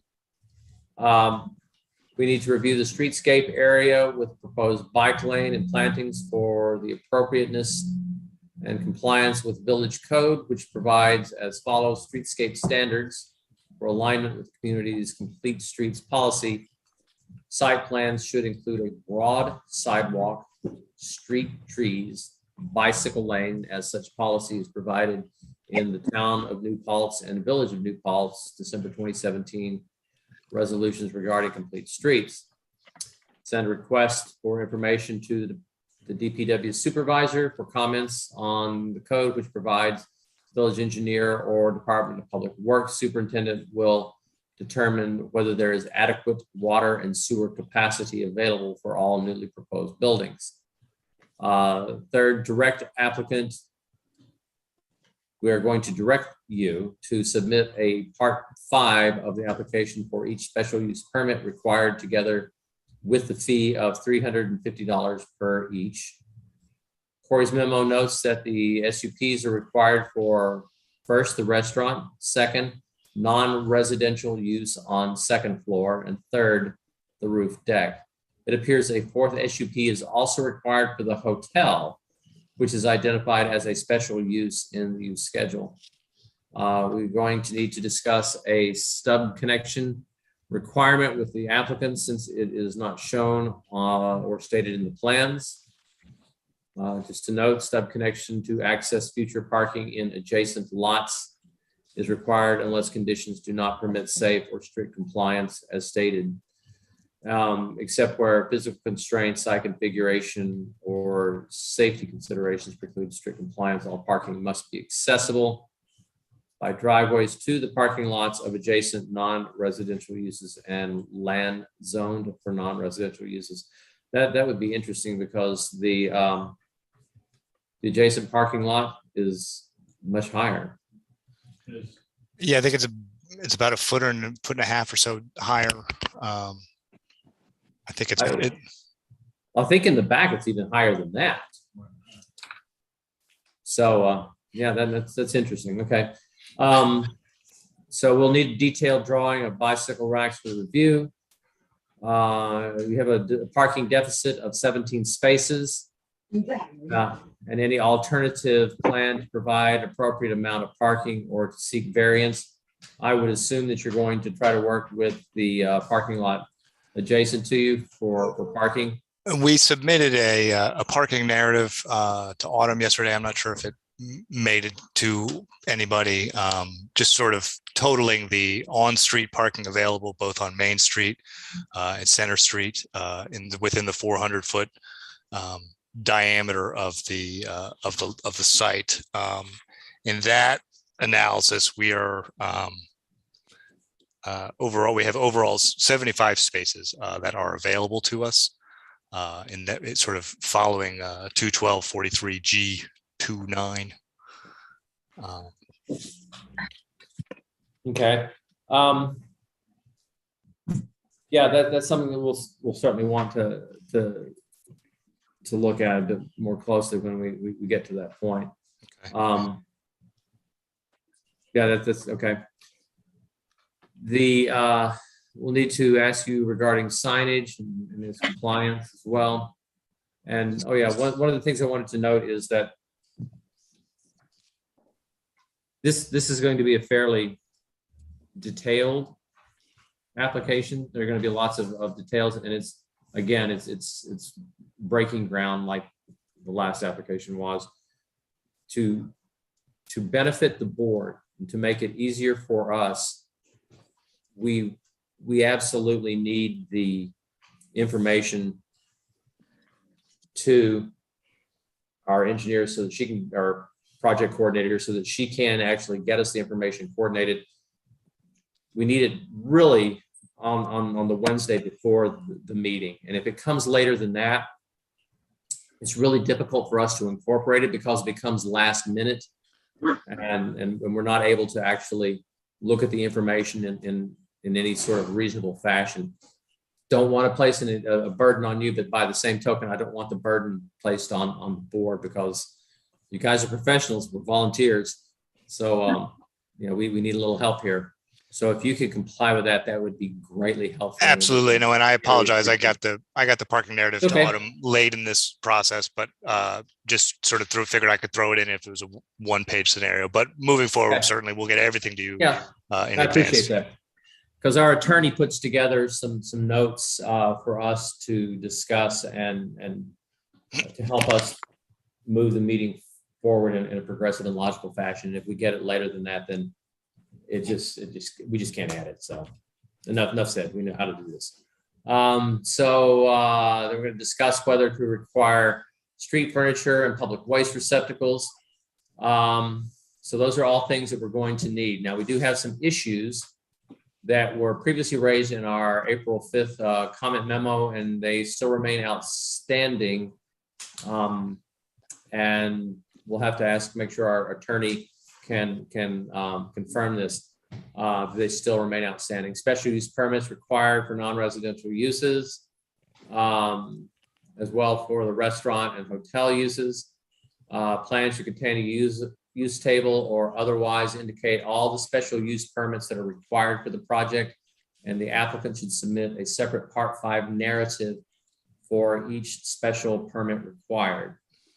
Following inconsistencies between the sheet list index on sheet PB1 and the plan sheets that need to be corrected are: first, the index includes a sheet PB4 landscape plan, but there is no sheet PB4 in the plan set. There is a landscaping plan, not landscape plan submitted, but it is sheet PB6. So there's just an inconsistency. So if you can just resolve that inconsistency and make sure it is described correctly. Index identifies sheet PB6 as site details, but as stated above here, sheet PB6 is the landscaping plan.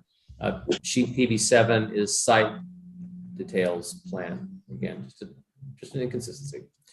Some of the sheet numbers have hyphens between the PB and the number. Others do not. The numbering should be consistent, and whichever form you choose, whether hyphenated or unhyphenated, should be reflected in the index and should be consistent throughout the set of plans. Project name on the various sheets should be the same. Sheets PB-5, PB-7 refer to CDP group in addition to the address, but the other sheets only refer to the address. Also, CDP group is not the owner, so it's unclear why that name is used. In the zoning bulk table on sheet PB1 should be revised as follows. And again, attorney, feel free to jump in. Include the required dimension and provided dimension. It does so for some of these, for instance, lot coverage in front yard, rear yard, but not all of it. For the side yard, when adding the required dimension, it should be 0 to 10 foot maximum. And I just want to say that that helps too with determining any variances that may be necessary and determining compliance with the code.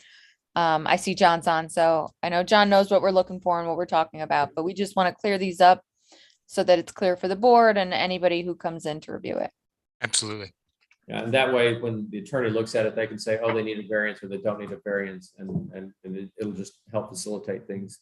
Property information sheet, property information table on sheet PB5 should be revised to reflect that the property is located in the B2 district, not the B1 district, as the B1 district was eliminated and all properties therein have been changed to B2 district by a local law that was passed in 2021.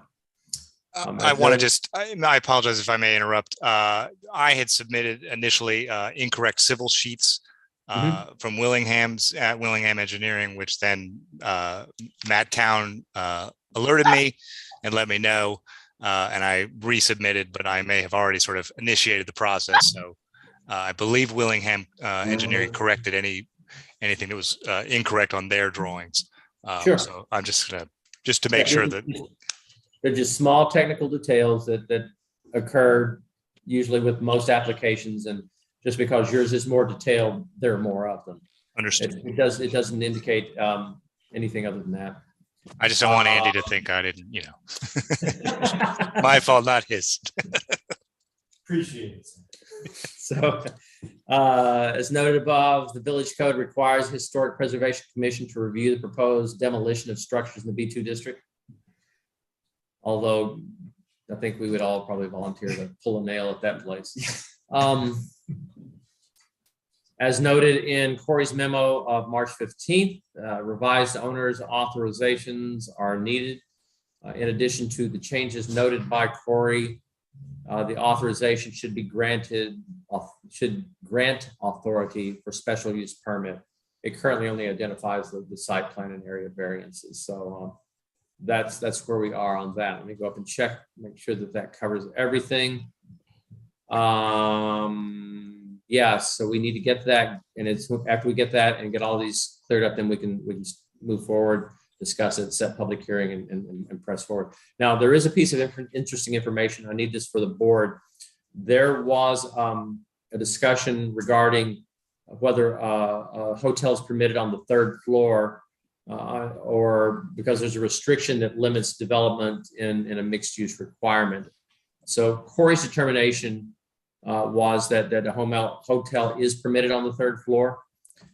So that has been cleared up. So we don't need to really discuss that. I can provide you with his note. In fact, I think Autumn has provided everybody with that note previously, but we can certainly provide you with that note as part of the packet that goes out, so that everyone can look at it and make sure that they're square, which would not allow us, which would not mean that we would be permitting something that would cause future difficulties within the village. Roof decks should be reviewed for compliance with village code, which provides as follow: roof decks, roof gardens require a special use permit.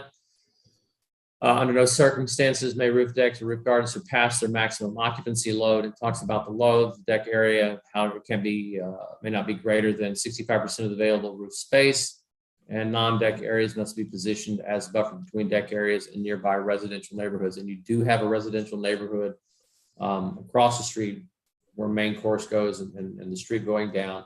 And then you do have residences that are behind you. So we'll certainly be looking for how you're going to manage that. where you're going to position the roof deck and how it's going to shield against those neighborhoods being impacted by the sound and noise.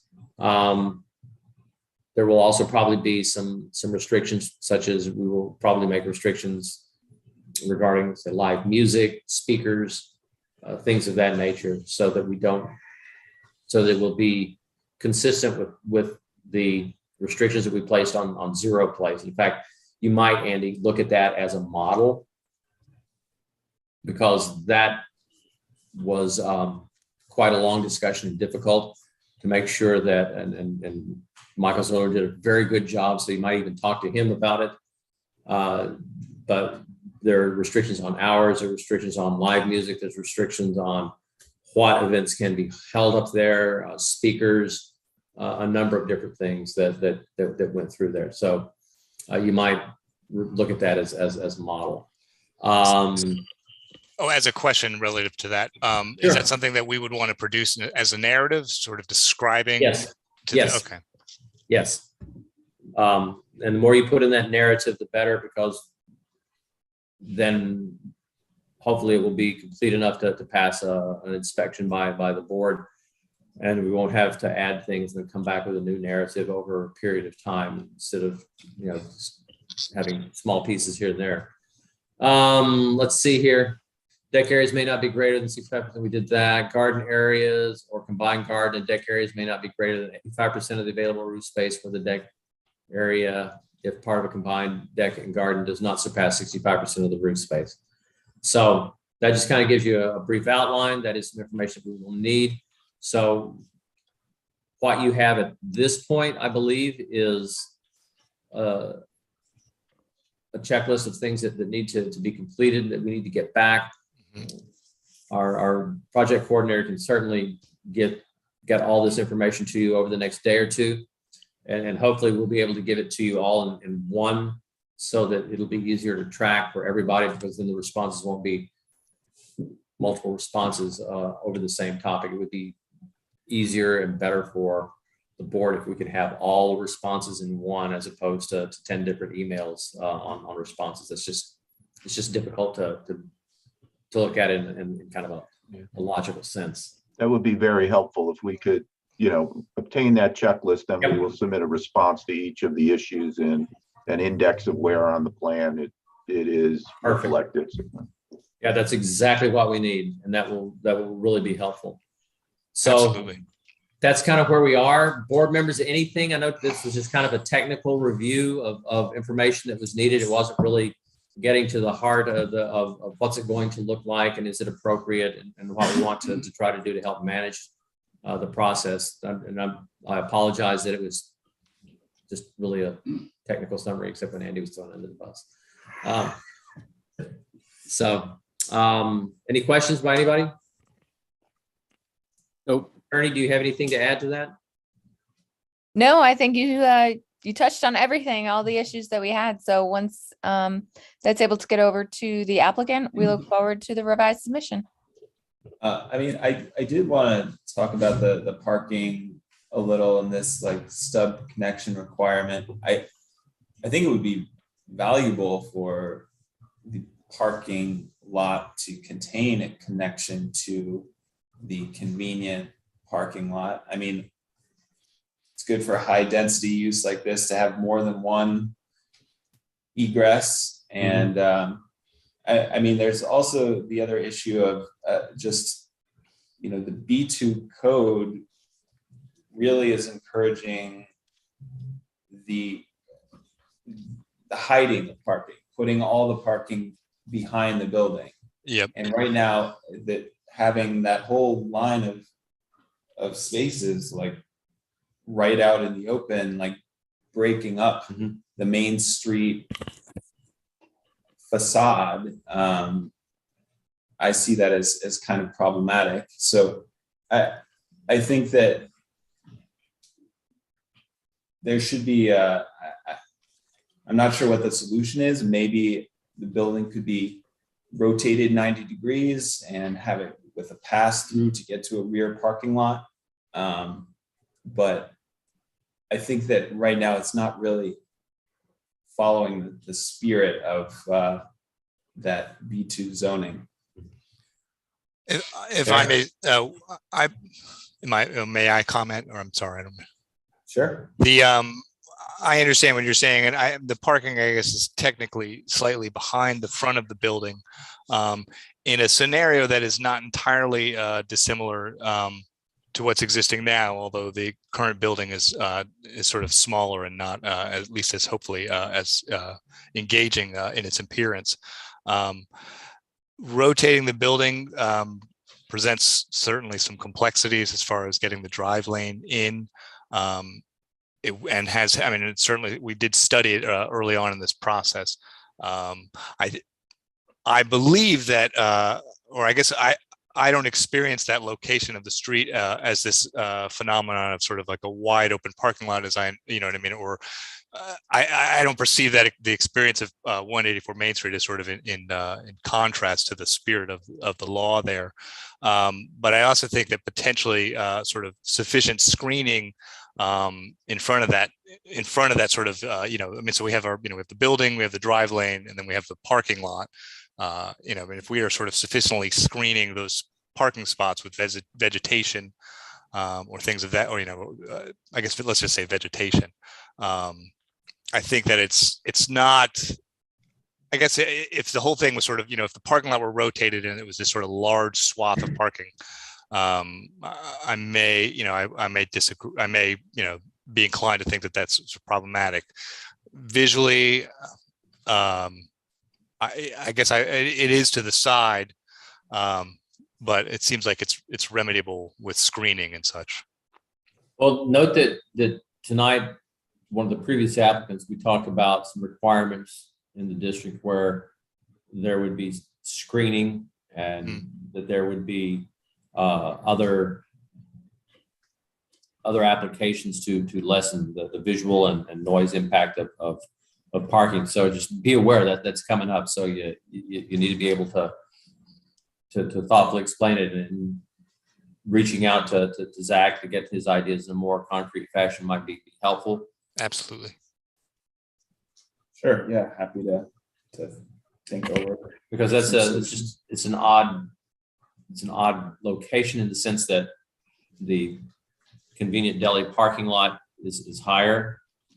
And there are certain restrictions given the size where it is, but it sits at the kind of in the center of town. And I know that the people that are on the property right next to you, not in the convenience side, but where I think it's the awareness shop is, we'll certainly have something to say, and speaking with them and reaching out to them early on may be beneficial. I think again, and so related to the parking narrative, if with the on-street parking that is adjacent to the site and within 400 feet, if that is allowable, then I guess potentially there's a scenario in which the on-site parking could be lessened, in manner to sort of create this, more of I guess a better looking site. I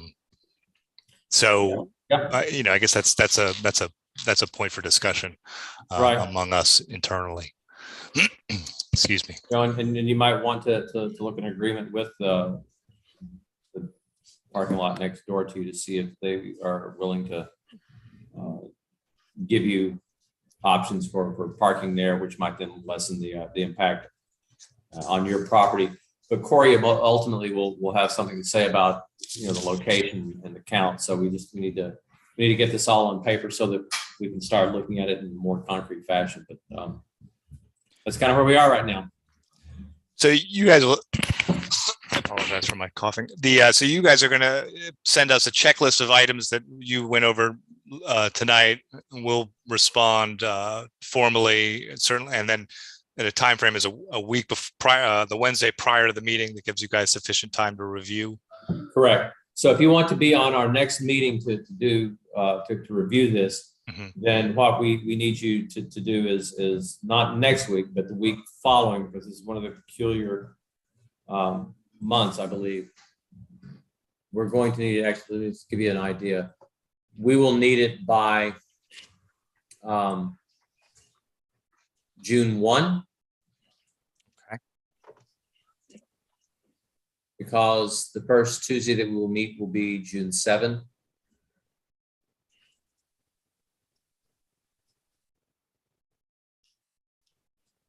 So that does give you some time. I was incorrect on the dating of this. That does give you some time, but that allows you to come up with some options. Absolutely. Okay. Sounds great. Very good. So thank you very much for appearing. This is another interesting project in New Paltz, and then we'll see what you get back and where you get placed on the next meeting. Okay. Wonderful. Thank you so much. Thank you very much, everyone. Have a good Thank you. So that brings us to the next and the sixth and the last application. And this is a new application of PB 2121 Prospect and Street and Henry W. Du Bois Drive. Floyd Niffen is the applicant, so you can come up there after Andy moves over and take the seat. And for everyone, this is an application to subdivide a 0.77 acre parcel into 4 lots for construction of single-family homes. It appears, and let's just use the word appears, that this will be an unlisted action, but we're not going to make any secret determination until we receive the part 1 of the EAF, and it's got to be completed using DEC Mapper. So no seeker done tonight. The general municipal law regarding referral, it's likely exempt from referral under the agreement with the Ulster County Planning Board as a subdivision with fewer than 5 lots, provided no access roads or structures are located within the 100-year floodplain, which is something we will need to determine. However, because it is within 500 feet of the town boundary, the general municipal law notice of the public hearing must go to the town clerk electronically as at least 10 days prior to any hearing. We will require public hearing, but again, it's not going to be set until the seeker is complete, and the seeker isn't going to be complete until we get the EAF part 1 moving. And then the public hearing is required, but it's and the board is satisfied with the subdivision plan. And also, as noted above, the notice of the hearing has to be sent to the town clerk. So this is the initial meeting. We don't do very often subdivision plans. So we're going to try to make sure that we have this very tight and we take into consideration comments by the residents that are close by. And we look at the plans very critically. So what we need to do as far as our next steps, and again, our project coordinator is going to be able to get you all of this in a checklist so that we can go through it item by item. You're going to need to submit the EAF using the DEC Mapper, where we've got some outstanding items from the sketch plan, which we've noted and we'll go over here.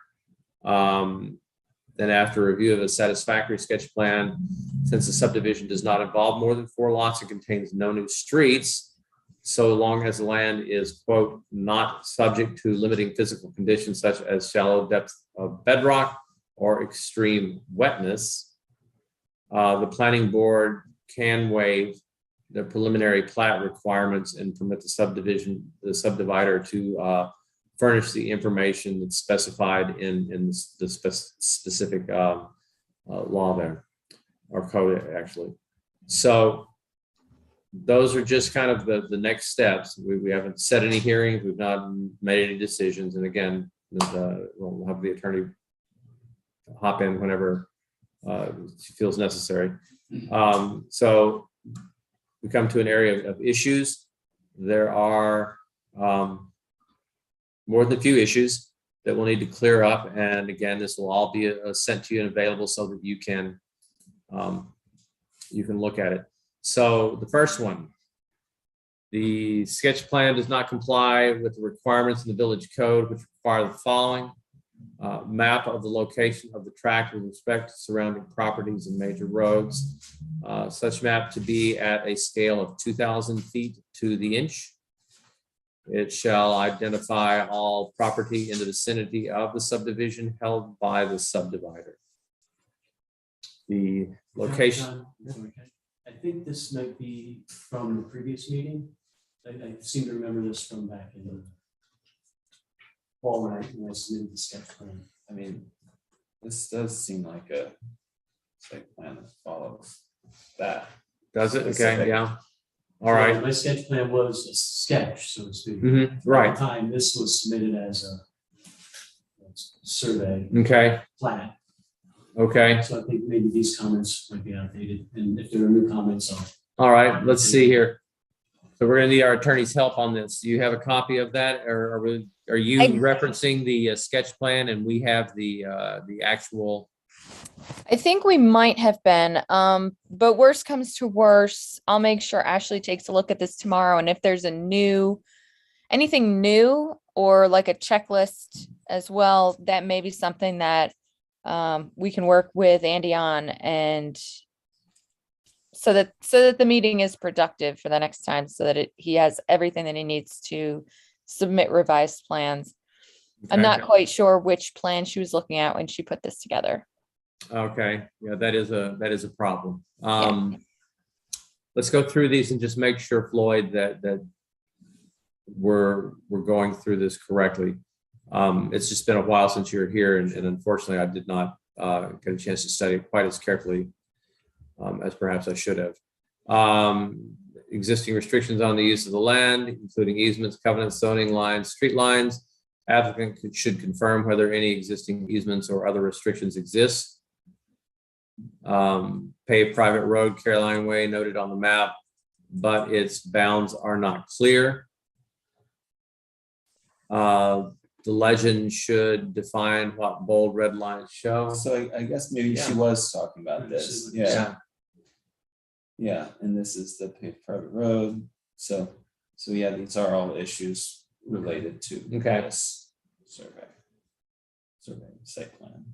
Okay, keep that up so that we can kind of go through it, and you can, let's correct Sure. them as we go through. So paved private road, clearly delineated on the map, and any details as to its use, ownership, whether there is an easement should be provided.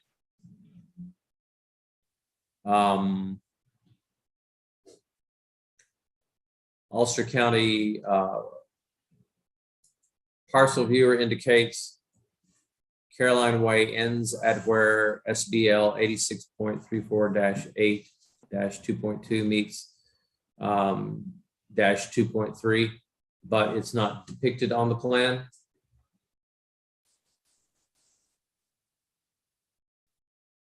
Plans should show the required parking can be provided on each lot, 3 spaces per dwelling unit containing a max of 3 bedrooms plus 1 space for each additional bedroom. And gentlemen, if you want to get this information, just simply ask for it, and we'll be able to get you this exact information so that you'll be able to follow along. Applicant's cover letter states he's only seeking subdivision approval at this time, and the individual lots will seek site plan approval in the future. So is that going to be each time you sell the lot, then you'll come back with the site plan on it? Okay. Although the applicant is not pursuing site plan approval for the lots at this time, secret review must consider the construction of single-family homes on these lots as part of the action to avoid a segmented environmental review. Okay, so we can't do any segmentation. You're aware of that. right, and we show the footprint and driveway location, just as one would do typically on a subdivision, to show that it can meet the zoning requirements of setback and all that. Okay. Okay.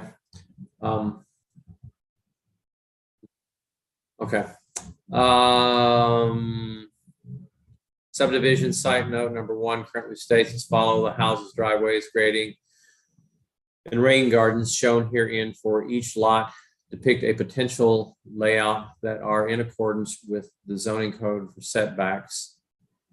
Each of the 4 lots shown will undergo individual site plan approval. Note should also be revised to read the houses, driveways, grading, and rain gardens shown hereon for each lot depict a potential layout that complies with the R2 zoning requirements. The improvements shown on each of the individual lots have not been approved, and each of the 4 lots shown hereon is required to obtain individual site plan approval prior to the issuance of a building permit. The planning board will need to discuss the parkland requirements and to make the following findings, which can be done in the resolution of approval: that the village has need for parkland and creation facilities, that the subdivision, which will allow for new residential buildings slots, will contribute to that need. A proper case for requiring a public park or recreation area pursuant to the village code and state law, but that a suitable public park or recreation area of adequate size cannot be appropriately located on the plat, so the applicant will be required to deposit a cash payment in lieu of land reservation with the village and clerk in such amount as set by the village board of trustees. Any other comments from our attorney? No, and I just actually texted Ashley. So she was looking at the plans that I think you're looking at to your right. Okay, so the first part did detail, I think we said,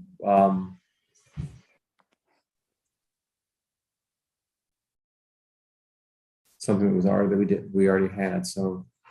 Well, I mean, maybe the Maybe it's scale maybe is not. wrong. Right, Or yeah, something else about it is. Okay, so yeah, if you can make a note when you speak with Ashley, just have her reach out to me tomorrow, so that we can just go over some of the things that occurred, make sure that we're headed in the right direction. Yeah. Now, Floyd, one thing I do want to discuss is, and the 2 gentlemen there have brought it up, is that there is a problem with water in that area and runoff and with sewer problems and issues. I think you need to come up with a narrative on how you're going to address it. I'm not going to put you on the spot and say, tell me exactly right now what we're going to do. But that's something that's important, and we need to address it, figure out how we're going to address it properly. And if it involves a village and it involves village improvements, then we need to get them involved quickly too, so that we can make sure that it's managed in a way that doesn't adversely impact further by virtue of building on that, so that it would create a greater problem. So Sure. start. Sure. I'm just going to say, start the studying on it now, because that's going to come up. Yeah, because it sounded like what was both sanitary sewer and storm sewer potentially have issues. So if it's okay, I would reach out to the DPW. Sure. And find out what they know specifically. Okay. Or if you think it's appropriate, the village engineer who deals with water and sewer also. But I imagine you want me to work directly with the DPW. Let's go with that route first. I mean, this will obviously be, we're going to have to get the village engineer involved at some point. Just officially, we haven't done it yet, but we will need to get them involved in this. And I'm sure you've had conversations with the 2 gentlemen here about the issues, so that I like very much if we can be anticipatory of this and then kind of actually go out and get ahead by talking to them and seeing what the problems are and getting a good view. And I actually would like to look at the area too, and we'll need to get a consent form so that we can go on the property and take a look, and that way everything's above board and we can let you know where we're going to go, so that I'd like to see it from your perspectives, what's going on.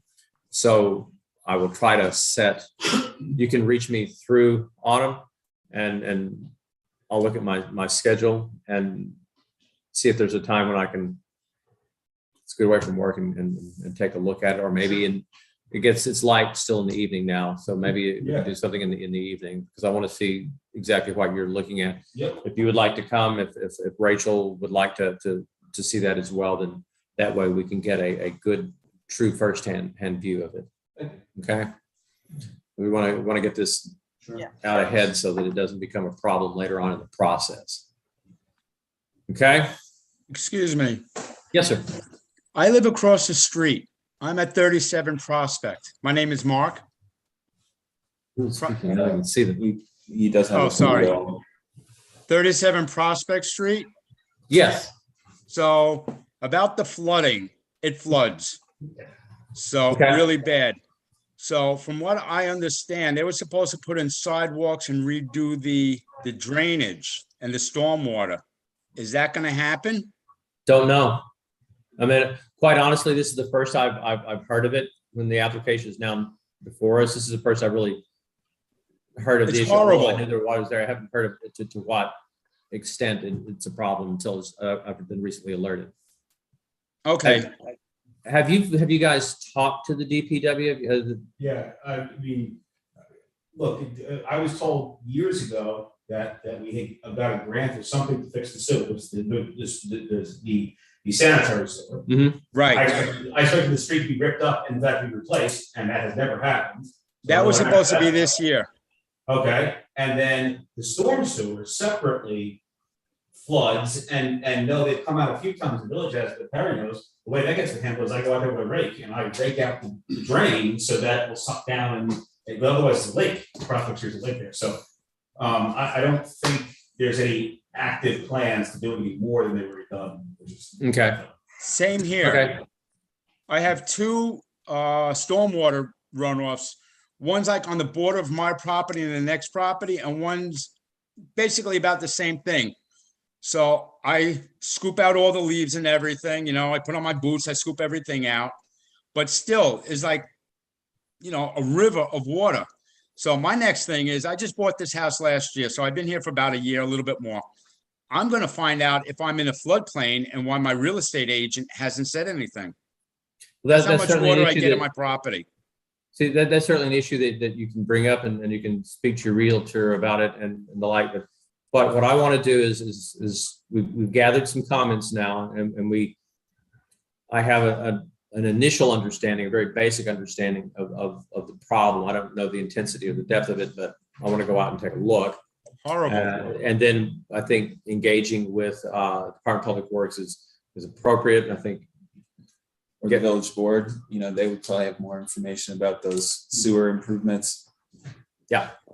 Yeah, because, I've been hearing that they were supposed to be doing it and it got blown off for some reason. I don't know. They wanted to do the whole project together, do the sewers, put in the sidewalks and repave the street.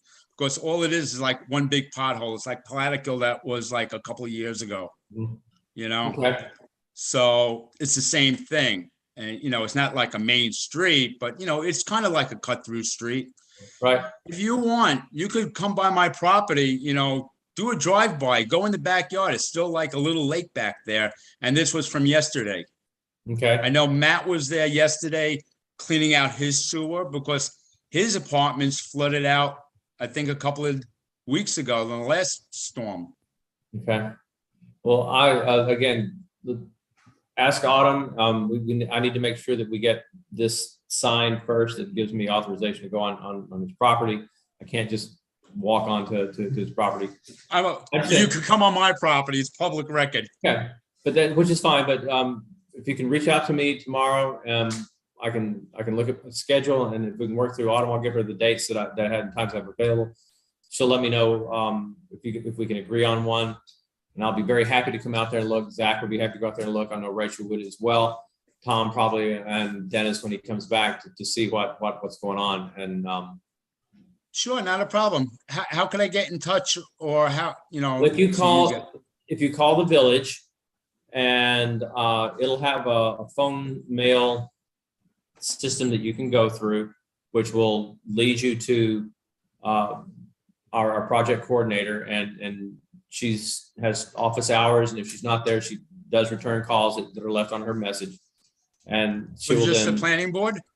Yeah. Okay, awesome. Yeah. Great. And then she'll get the information to me, and we'll start to communicate so that we can look to see and assess. And then Floyd, will also become involved as this goes forward so that we can make sure, I mean, if it's something that the village needs to do, that needs to be communicated to the. Well, I think so, because a lot of the storm runoffs are above grade. Yeah. Yeah. So I know it's not your fault or anything, you No, know. no. I'm just. So it was years and years ago. We just need to make sure that we handle it in a manner that's well documented and appropriate so that we can get it done correctly the first time rather than have it continue to be a problem. Without a doubt. It may be something that there's nothing that I personally or the board can do. But it may be something that we can help bring some awareness to and get the village board involved with as well. Oh, So, definitely. Okay, awesome. Great. okay. Thank you very much. You're very welcome. Have a good night. You too. So with that, we're kind of at the end. You've got an idea of what needs to be done. Chair, Mr. Chair, this is William Murray. I have a question. Yes, Bill, go ahead. Hi, the resident on Prospect Street should know that the village is well aware of the flooding that occurs there. I'm a resident of the street as well. I certainly experience that each and every time we get one of these incredible downpours that drop a couple inches in a short period of time, and it's all about money, getting the grant money. It's certainly a priority with the village, and we're looking forward to getting that money so we can continue the project. In fact, today we were looking at, received an email from the mayor. The money we had budgeted for a water main along Prospect Street came back 40% higher than the initial bid, with a wait time of 36 weeks. So it's not an easy task to get to where we need to be, but we're working hard to get there. But the nature of my question is, this development being proposed by Floyd Niffen is that this is the first proposed subdivision, if you will, along Henry W., which is also the Empire State Trail. I'm just curious if there's any notification that needs to be made to the state of New York regarding that. Good question. That's one we're going to have to refer to our attorneys. They will have that information, but Autumn, please make a note of that. That's a very good question. I have reached out to the consultants for the project to let them know what my plans were in case they needed to modify or at least know that there may be driveways or the like. Okay, so you have notified them. The consultants, I have the consultants. Not New York State, or I don't know who else, but I thought it was a town project. Okay. Well, it sounds like that's a question we need to get answered. So we're making note of that, and you make a note of it, and our attorney is aware of it now, so that that is a question that needs to be answered. The state needs to be involved in that because it is part of the Empire Trail. Yeah. Okay. All right, so I believe we're kind of at a stopping point. I think we have more questions than we do tasks. So we need to get on those, and we can start that tomorrow. So I have one last thing. Sure. Am I invited or excluded from the site? Oh, I think you'd be invited, absolutely. Well, Yeah. I didn't know. So No. Yeah, no, I think that the purpose is to help engage everybody so that we can kind of. If you developing something there is what triggers fixing the sewers and getting the sidewalks built and all of that, I'd be thrilled. So, yeah, I think certainly. So let's try to coordinate something. I'm trying to think just immediately. Next week, I have something on Tuesday and Wednesday of next week, but after that, I'm free. I don't have anything this Friday afternoon as an example, though the weekend is also semi-open. I do have some guests coming, but it's semi-open. I can probably take a couple hours to go. I will not be around this weekend. Okay, so there's some options and days, and so it looks like it may be difficult for us to all coordinate. So it might actually mix a batch or whatever. You know? Well, it might be profitable for us to send all our days and nights. I hate to do this to Auto, but it might be. It might be easier to throw all of our available days to one person so that they can say, it looks like you're all available on Thursday at 3 p.m. as opposed to us going back with multiple emails. So let's try that just to make sure we're there. And I'll send the but consent form. yeah, please get us consent form so we can make sure that that's all tied up. Okay, Autumn on city being, so I'm on the email loop. Fantastic. very good. All right. All right, well, thank you very much. Thank you. With that in mind, Autumn, are there any other public comments that may be lurking out there? Okay, so with that in mind, what we want to do then is to get a motion to adjourn. So motion. All in favor? Aye. So thank you all very much for the meeting tonight. It was a bit of a long and a grinder, but I do appreciate you paying attention. And next time I promise to read much more rapidly. All right. Have a good evening. Thank Have a you. good night. Night. Thank you, Kelly. Like I said, All right, here we go. Where's my cursor? Bye.